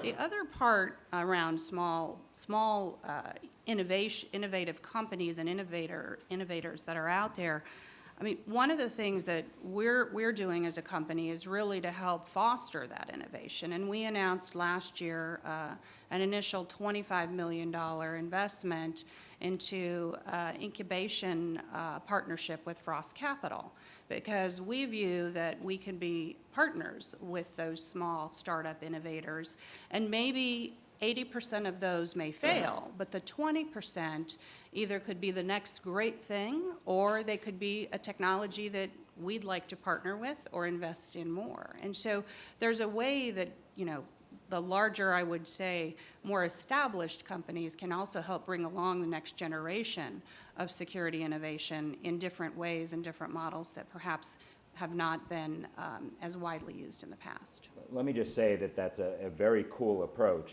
back to the cool. But in all sincerity, most bigger companies try to do it all in-house, and they'll create their own internal incubators, which, you know what, good for them. And sometimes big breakthroughs come out, but at the end of the day, I hate terms like disruptors and what have you, but there are some. And this space is moving really fast. That I used to say, since the end of the Cold War, threat forecasting has made astrology look respectable, and I don't have a crystal ball. But at the end of the day, in this space, that is a unique way to look at it, and I think deserves some underscoring. Martin, I'll let you comment, and then I want to make sure I failed in my job in letting questions come up, but I want to give some time for questions. So Martin. Yeah, I just wanted to add, as an Estonian company, who is trying to scale, so I don't think there is any difference between Estonian startups, American startups, French startups. It really doesn't matter. I mean, the market is global, right? And there is definitely no company here in this room from Estonia who is viewing Estonia as their priority market or something like this. Martin, I'm going to push back on you. I don't think every country is the same. If a startup pops up in Beijing, there are some potential national security implications. If they pop up in Moscow, maybe you should think twice before you start. True. And actually, I wanted to get there on my second point, which is that for better and worse, I'm a little bit involved in the European, setting up the sort of a few European financing vehicles for cybersecurity. And there is this protectionism, definitely, in Europe. There is this protectionism in America as well. Or is it security? Or is it security, exactly. So it's a sort of very tricky optimization exercise. How to foster the cooperation, how to get the best know-how from all over the world, and at the same time ensure national security issues are sorted and so forth. So it is tricky, but I haven't, as a sort of company with Estonian origins, I haven't really felt scaling. That's the benefit of being in Tallinn and not in some of the other cities. Yeah. All right, we've got a couple of very quick questions right here and then right there. So two. Ross and then John. Good morning. My name is Ross Duckworth. I'm a consultant to multiple Finnish defense companies, and of course, Finland and Estonia have a unique relationship. I'm surprised this question hasn't been asked earlier. We have a legal contest brewing in the United States right now. In English, it's called a peeing contest. The Federal Bureau of Investigation has possession of a mobile made by Apple Computer, which belonged to a so-called terrorist. The FBI would like to have all Not of a the... so-called, an actual terrorist. Well, she's dead. Yeah, terrorist. The FBI would like to have access to all of the information on that mobile, and they want Apple Computer to develop the logic, software, code, whatever, to do that. Apple refuses to do so. The FBI has now cited an obscure 100-year-old law that says if a law enforcement official asked a bystander for assistance, they are required to provide it. This was last tested in the Supreme Court 40 years ago. A policeman asked a security guard for help. He said no. He lost. The security guard was prosecuted. Apple says this is different. You're not asking us to help catch a bank robber. You're asking us to develop what we would consider to be a product, but it's a product which would compete against our own product, would make it insecure. My question is, on which side do you sit? And there's also a compromise proposed, which is the government could use any resources that they can marshal to get access to the information, and Apple would not protest, but they would not assist. Thank you. That's for you guys. Martin. Thank you. Good question. You know, Prime Minister Rõivas said here, and I think in a very wise way, that sometimes it's not wise to give clear answers to too complicated questions. What that basically means is that we all know we can easily formulate moral challenges that has no solution unless we face in a situation and we decide, subconsciously or consciously, and then people come together, friends and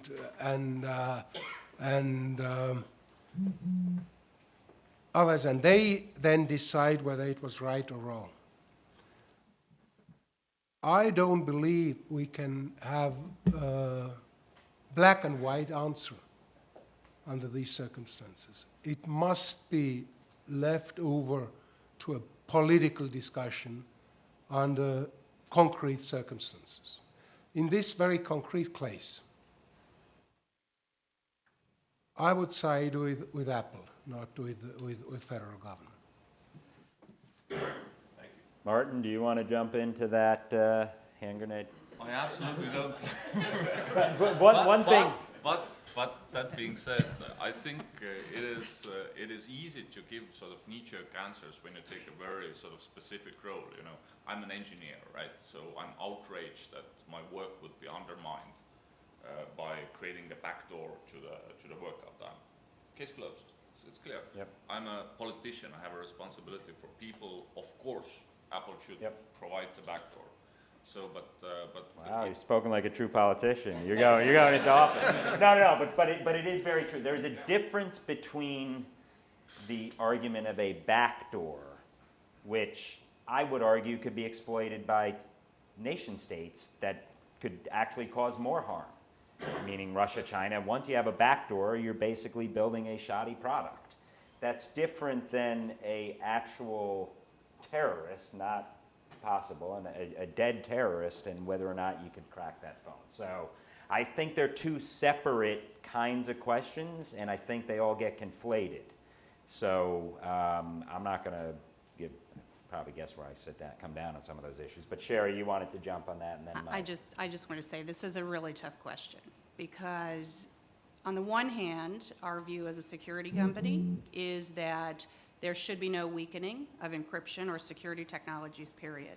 That creates vulnerabilities that the good guys and the bad guys might be able to use. So that should not be up for debate. At the same time, though, we're very sympathetic to the plight of law enforcement and the national security community, who frankly needs to be able to access some of this data in order to carry out their investigations and potentially even prevent future attacks. So on the one hand, our position is very clear, but that is not without a sympathy and being empathetic to the plight of the professionals who work hard every day to keep all of us safe. And I think that we saw some interesting movement announced last night, this morning, by the Department of Justice, where they, Apple and the Department of Justice were supposed to meet in court today, and the Department of Justice stated that they wanted to put a hold on that because they had potentially found a way to break into the device. And that's what, frankly, most have said, that the government has the means and the ways to do those things, and they don't need private industry's help to do that. So we'll see what happens as this case goes forward. Mike, did you want to comment on that? I mean, because there are ethical, there are political, there are technical questions here. And even if other agencies have the ability, are they the ones with domestic authorities? I think the fact that we have this debate is actually very healthy. But Mike, what? Yeah, so I think when you're a global company like Northrop Grumman, you got to consider all aspects of the conversation. And from our perspective, privacy and InfoSec are actually one and the same organization. So the privacy organization works for me. Yep. And so we take all this stuff into account across the board. It's my job and my mission to protect the intellectual property of our company, plus the personal information of our employees, wherever that resides. So it leads over into cloud issues and our partners, and it's good to have the conversation. I don't think there's a clear-cut answer in a lot of cases. John, you're going to get the last quick question. I failed in my duty of getting us completed in time. Very quick, thank you, Frank. So my name is John Holmblatt. I work in the U.S. Senate in cybersecurity operations, and also I teach cybersecurity at the University of Maryland. So my question is about software quality and why the results seem to be so thin when it comes to progress on writing software that is so more secure, or secure enough so that the attackers are going to do something else besides go after software. And I'd be interested in the panel's thoughts on that. There you go. I'll go first. So software, the security of software code has been an issue for a very long time, as you well know.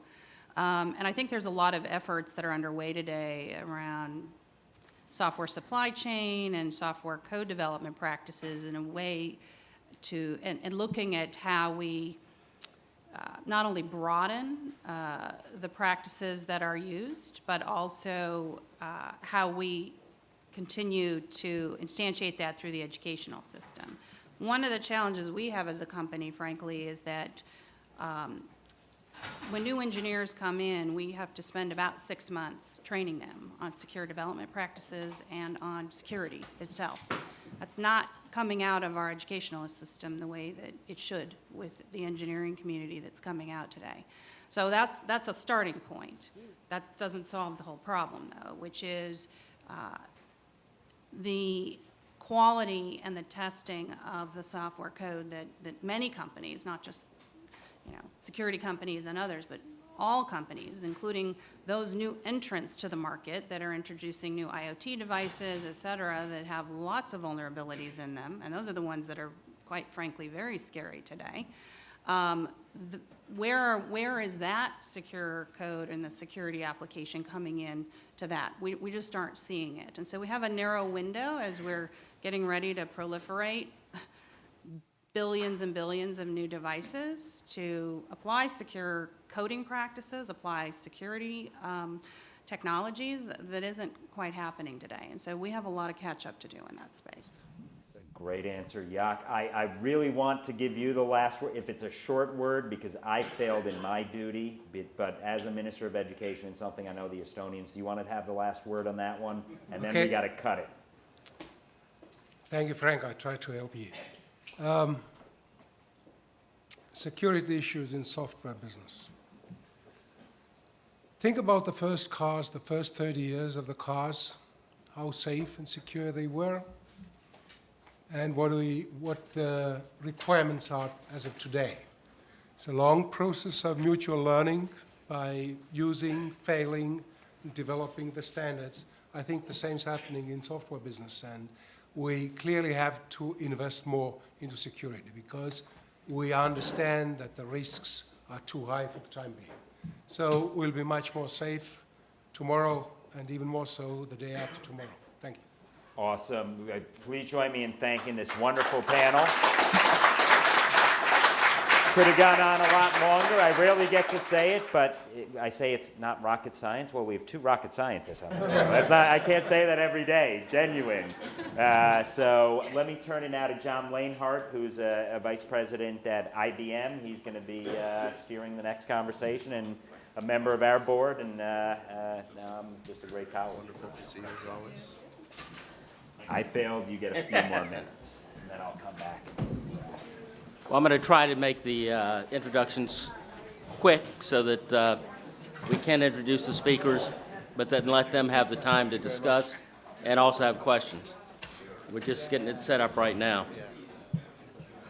I think we did that small group. You've got slides, haven't you? Downstairs. I have slides, so let's see how it works. Yeah, that's the way. Great. Somebody that was doing the course. Excellent. It's coming up. Okay. Stick with it. Well, you got it. It's not showing, so yeah. I'm checking with my slides. Yeah, you're going to take care of it? It seems my slides. That seems like you. And he is going first. Yeah. Sounds perfect. You just Yeah, have to I'll throw it display. on the screen when. Okay, and when do you have a remote or? Thank you. Let's turn it on. There you go. So Very here's the good. remote. So I'm just going to put it right here. Product is here. And when you get introduced, I'll put it on the side for you. Okay, guys.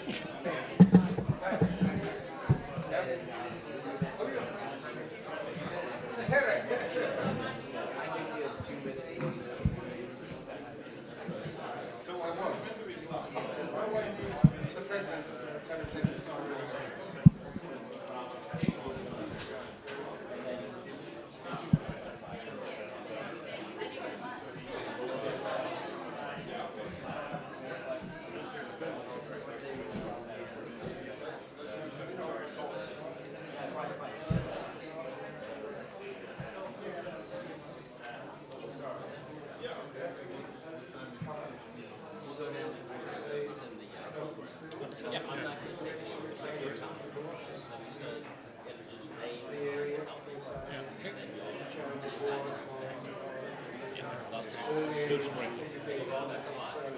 Yes? Yes, we do.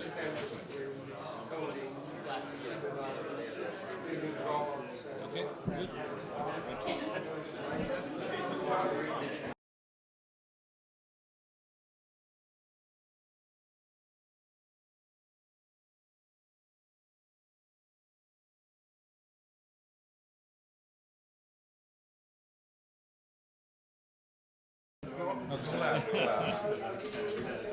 Kernes upp.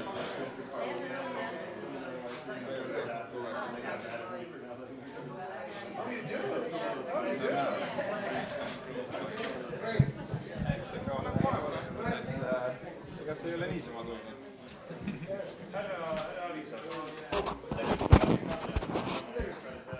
Okay, if we could get everybody to sit down and we're going to start the session.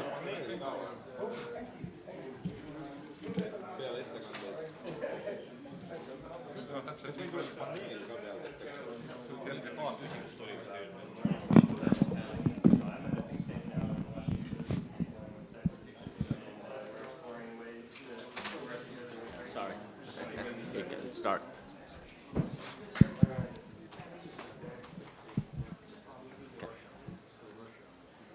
Okay, this is the last session that we've got. It's the second session on the business-to-business from Estonia speaking to us in the U.S. in particular about their capabilities. I would like to draw one contrast that's pretty obvious. I started out as an ADP auditor. ADP, I don't know how many people even know that term. Automatic Data Processing Auditor with the Government Accountability Office back in 72. And these executives, CEOs of companies that I'm going to introduce, as we heard, are very new, very young, and certainly can teach us all a lesson. And I do the contrast, old versus new. And I would like to make that distinction, if you will. Has been and people that are coming up in industry. So I'd like to introduce the first speaker, and I'm just going to introduce them by name and title and company, and then they're going to give their presentation. So we'll do it like the first business-to-business session. So the first speaker is Taavi Rõivas, and Taavi is the co-founder of Skeleton Technologies.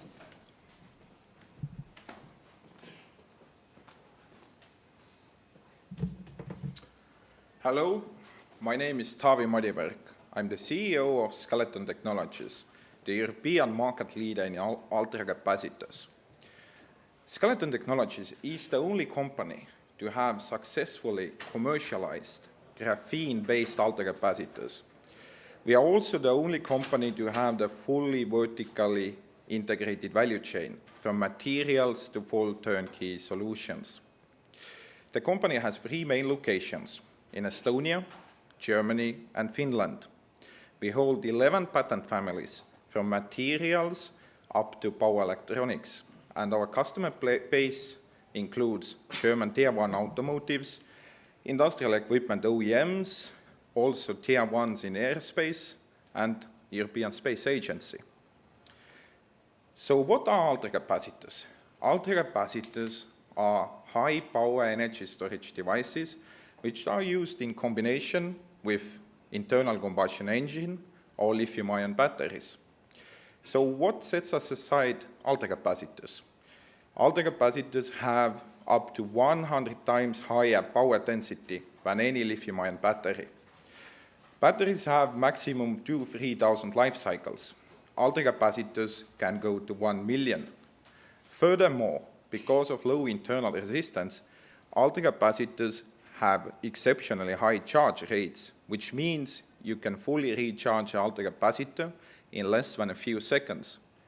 However, the total amount of stored energy in ultracapacitors is lower than in batteries. That's why you use ultracapacitors in combination with lithium-ion batteries or internal combustion engines. Now the question is that why Skeleton Technologies?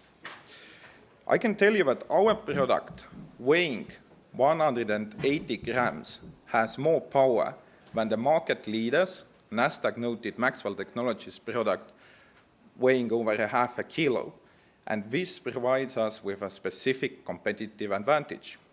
This is proven by customers, but also by leading institutions like University of California, Davis. Secondly, what we bring to the table, we are the only company to have our own patented carbon material, and we are also the only one to actually offer full solutions, whether it be for industrial equipment or, for example, aerospace applications. Skeleton products start with single cells, what you see here, but also go to full module level together with the power electronics, and actually also to system design. Now, let's see where ultracapacitors are used today in defense. We start with aerospace, UAVs, but also armored vehicles, tanks for engine starting, missile systems, fire control systems, radars, and more widely they are used in naval and marine applications. Just a few examples of Skeleton Technologies product line. We start with turnkey systems for the grid voltage support, go to industrial modules. You see the 160-volt module. you can run a tank over it. Nothing happens. But more importantly, you can also use it in a tank. And we also do very specific customization. You see the space industry module in the lower picture. And just as an example, we are the first company to go to space with ultra-capacitor technology. This is a specific module developed together with Thales Alenia for European Space Agency.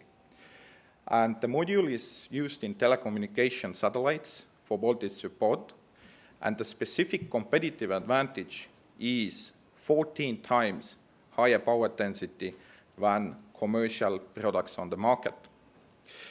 So in conclusion, if you work in the defense industry, and if you have an issue with high power solutions, you only need to know 2 words: skeleton technologies. Thank you very much.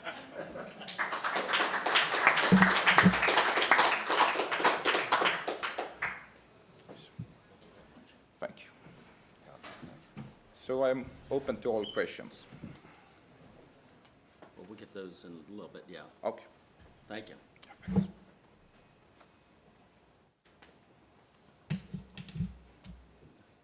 Who's the person that's going to switch the slideshow?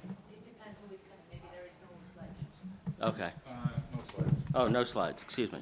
Okay, let me introduce the next speaker then, Janek Gridden, and he is the CEO of Byte Life Solutions, as well as being on the board of CyberXer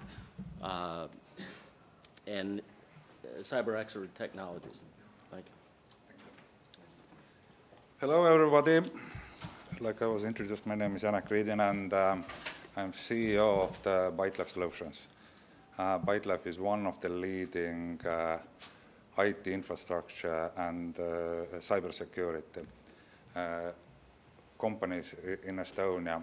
And we have very long experience with NATO's Cooperative Cyber Defense Center of Excellence, where we are providing simplified, scalable, and automated platform for delivering those exercises, what was today several times mentioned by our Prime Minister, like Locked Shields, what is NATO exercise. And how we are changing the platform or battlefield space in the cyber exercises, actually together combining with our partner, PHE Laboratories, the experience, what we have gathered from international exercises, we have made with CyberXer range platform commercially available, non-commercial know-how and experience, which gives actually you on-premise, repeatable, plug-and-play platform to run cyber exercises, repeated way on-premise. And it's shipped already with exercises can be like capture the flag or ready for the live fire, red, blue teaming. So plug and play means that it's really simplified and you can run first exercise from the shipment in a week. So simplified, automated platform to run on-premise cyber exercises based on experience what are gathered from international. So what we are looking for here today in US, customers and partners who need such cyber platforms on-premise and simplified plug-and-play, and also promoting our capabilities to develop cyber scenarios and game nets. Thank you.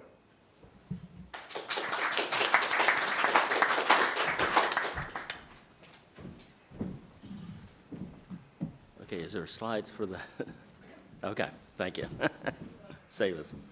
Okay, our next speaker is Asko Siba, and he's the co-founder and CEO of Moon Cascade, and he's going to talk about his solutions. Thank you.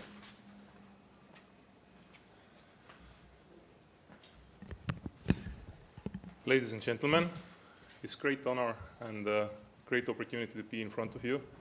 My name is Asko Seeba, and as our Prime Minister kindly remarked, I'm one of the co-founders who used to be one of the Skype engineers in its early days. Moon Cascade, in short, is a software product and development company. We develop products, design, code, deploy. But in order to understand why we are here, I want to talk to you about something that is seemingly irrelevant. These are startups. Why? Because startups innovate. Usually when a startup becomes successful, they change the world as we know it. Skype is a good example. Airbnb is another one. Uber is another one. And the list goes on. We are seeing this happening in all sectors, and we strongly believe that this is a good thing. We decided to try this also in, or let's put it this way. We think that the startup-minded innovation is also a good thing to use in defense sector, because this startup-minded approach is very good is an excellent way for experimenting and creating prototypes in short time frames. And in order to test that, we decided to put this into extreme, turn to a hackathon format. You know, startups very often get started from garages or some university dorms or stuff like that, just starting from hacking. You know this famous blog post from 2004 that was titled, Let the Hacking Begin. Hands up who know who wrote that. Mark Zuckerberg? Facebook, you know that company? Yeah. He wrote this blog post exactly at the very moment before he wrote the first lines of code for Facebook. So we turned to the hackathon format called Garage 48 in Estonia. And we created the first weekend hackathon for military applications in about a year ago. 100 young and aspiring people from military backgrounds and civilian backgrounds came together, formed teams, and created prototypes within a weekend. People from military backgrounds included the cadets and from the management of the Estonian National Defense College, the Lieutenant Colonel Sven Allik, and also the Major Veljo Raie, if I didn't mistake the names. The event was very competitive. People were very eager to contribute, and lots of great ideas got implemented. But in the end, the winning team created a sensor that attaches to the Steinag rail system of a gun to detect the correct trigger pull while during the weapons training. This can be used to reduce time when correctly training people. Moon Cascade has been heavily working with startups by helping them create their products, also by investing in them. But even more, we are now applying that startup-minded experience in big corporations. by helping them to come up with new ideas and realizing them. For example, we created a real-time location-based big data platform for a Scandinavian telecommunications company. And with that platform, they gained additional revenue streams from their already existing huge user base. In addition, they also gained independence from their hardware vendors, which was very important for them, and also which in turn lead to cost savings. This real-time location-based big data platform was about analyzing people's location and movement based just on cellular networks raw signaling data. And it could be used in defense sector, for example, to detect riots, analyze the patterns in real time, predict how the situation rolls out in next 20 minutes, how to deploy police troops, what kind of traffic jams are probably going to happen, etc., etc. We are also bringing this experience and competencies to defense sector by participating in NATO Industry Advisory Group for Big Data and Cybersecurity. And so that's pretty much about it. If you are in need for rapid prototyping in the areas of software development and in the areas where software meets hardware, and you need that to be based on a very solid, rapid product development experiences, then Moongascade is exactly what you need. I also want to give you a heads up. Together with me, there is my colleague Taavi Tammiste. This real-time location-based big data platform that I was talking about is more of his baby. So if you have any questions, further questions about this, either turn to Taavi or me. Thank you very much.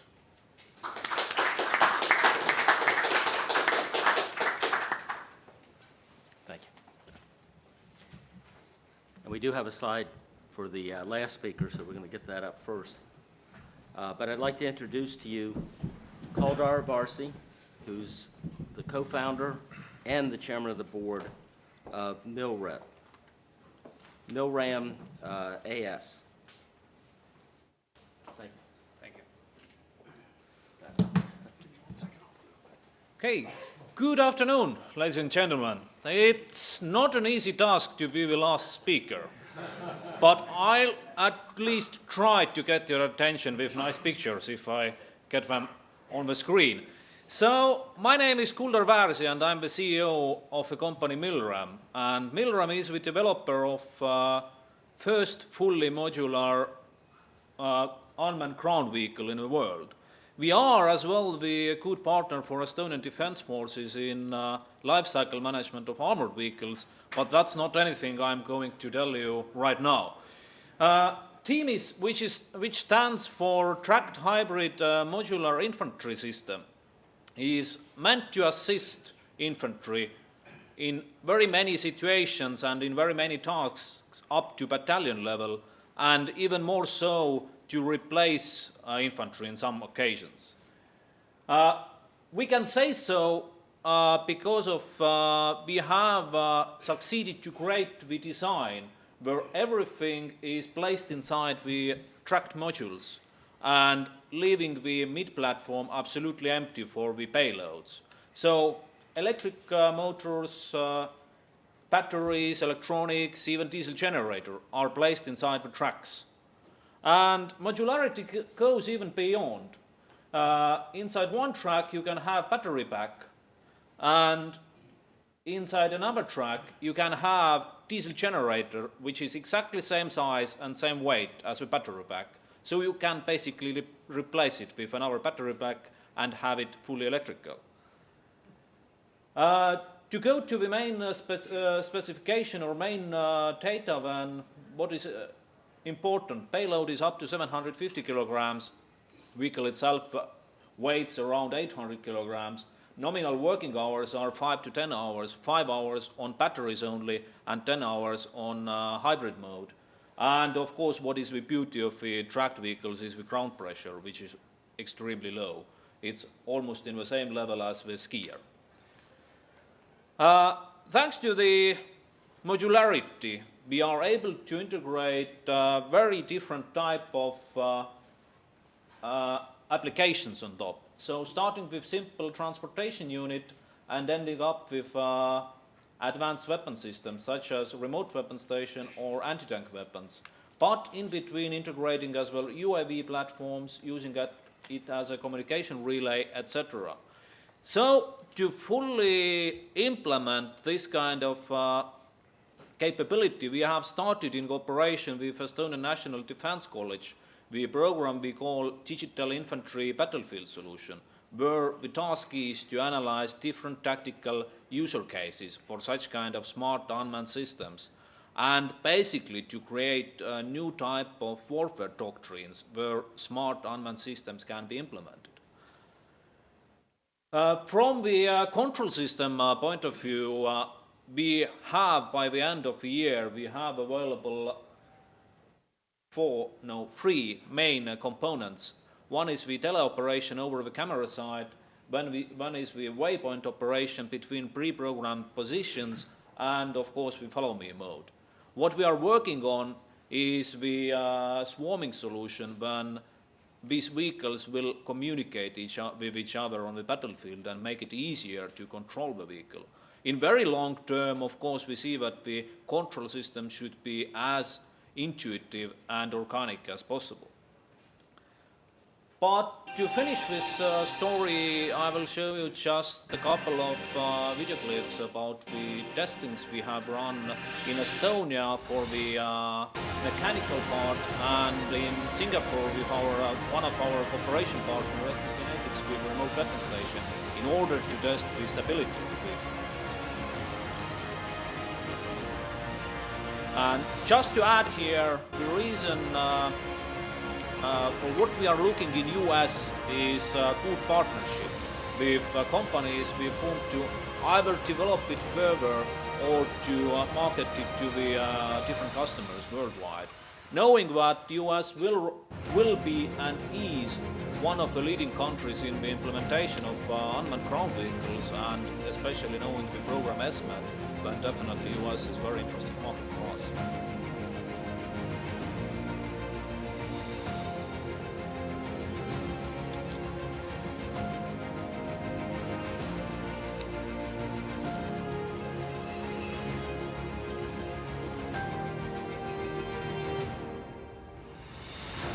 Here you can see integrated in Singapore company STK remote weapon station adder equipped with 50 cal weapon MG50.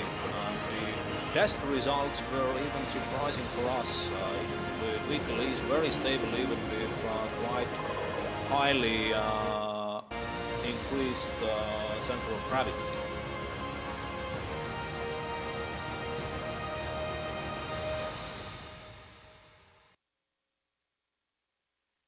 And thank you. That's all from my side.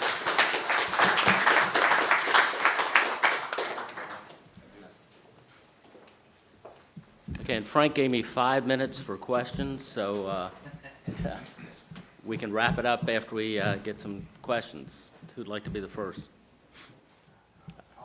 Okay, Frank. For the last presentation, have you tried various platforms? Is it agnostic to platforms that you can put on there? For example, if you wanted to put a directed energy, or is it agnostic to what device is actually put onto your vehicle?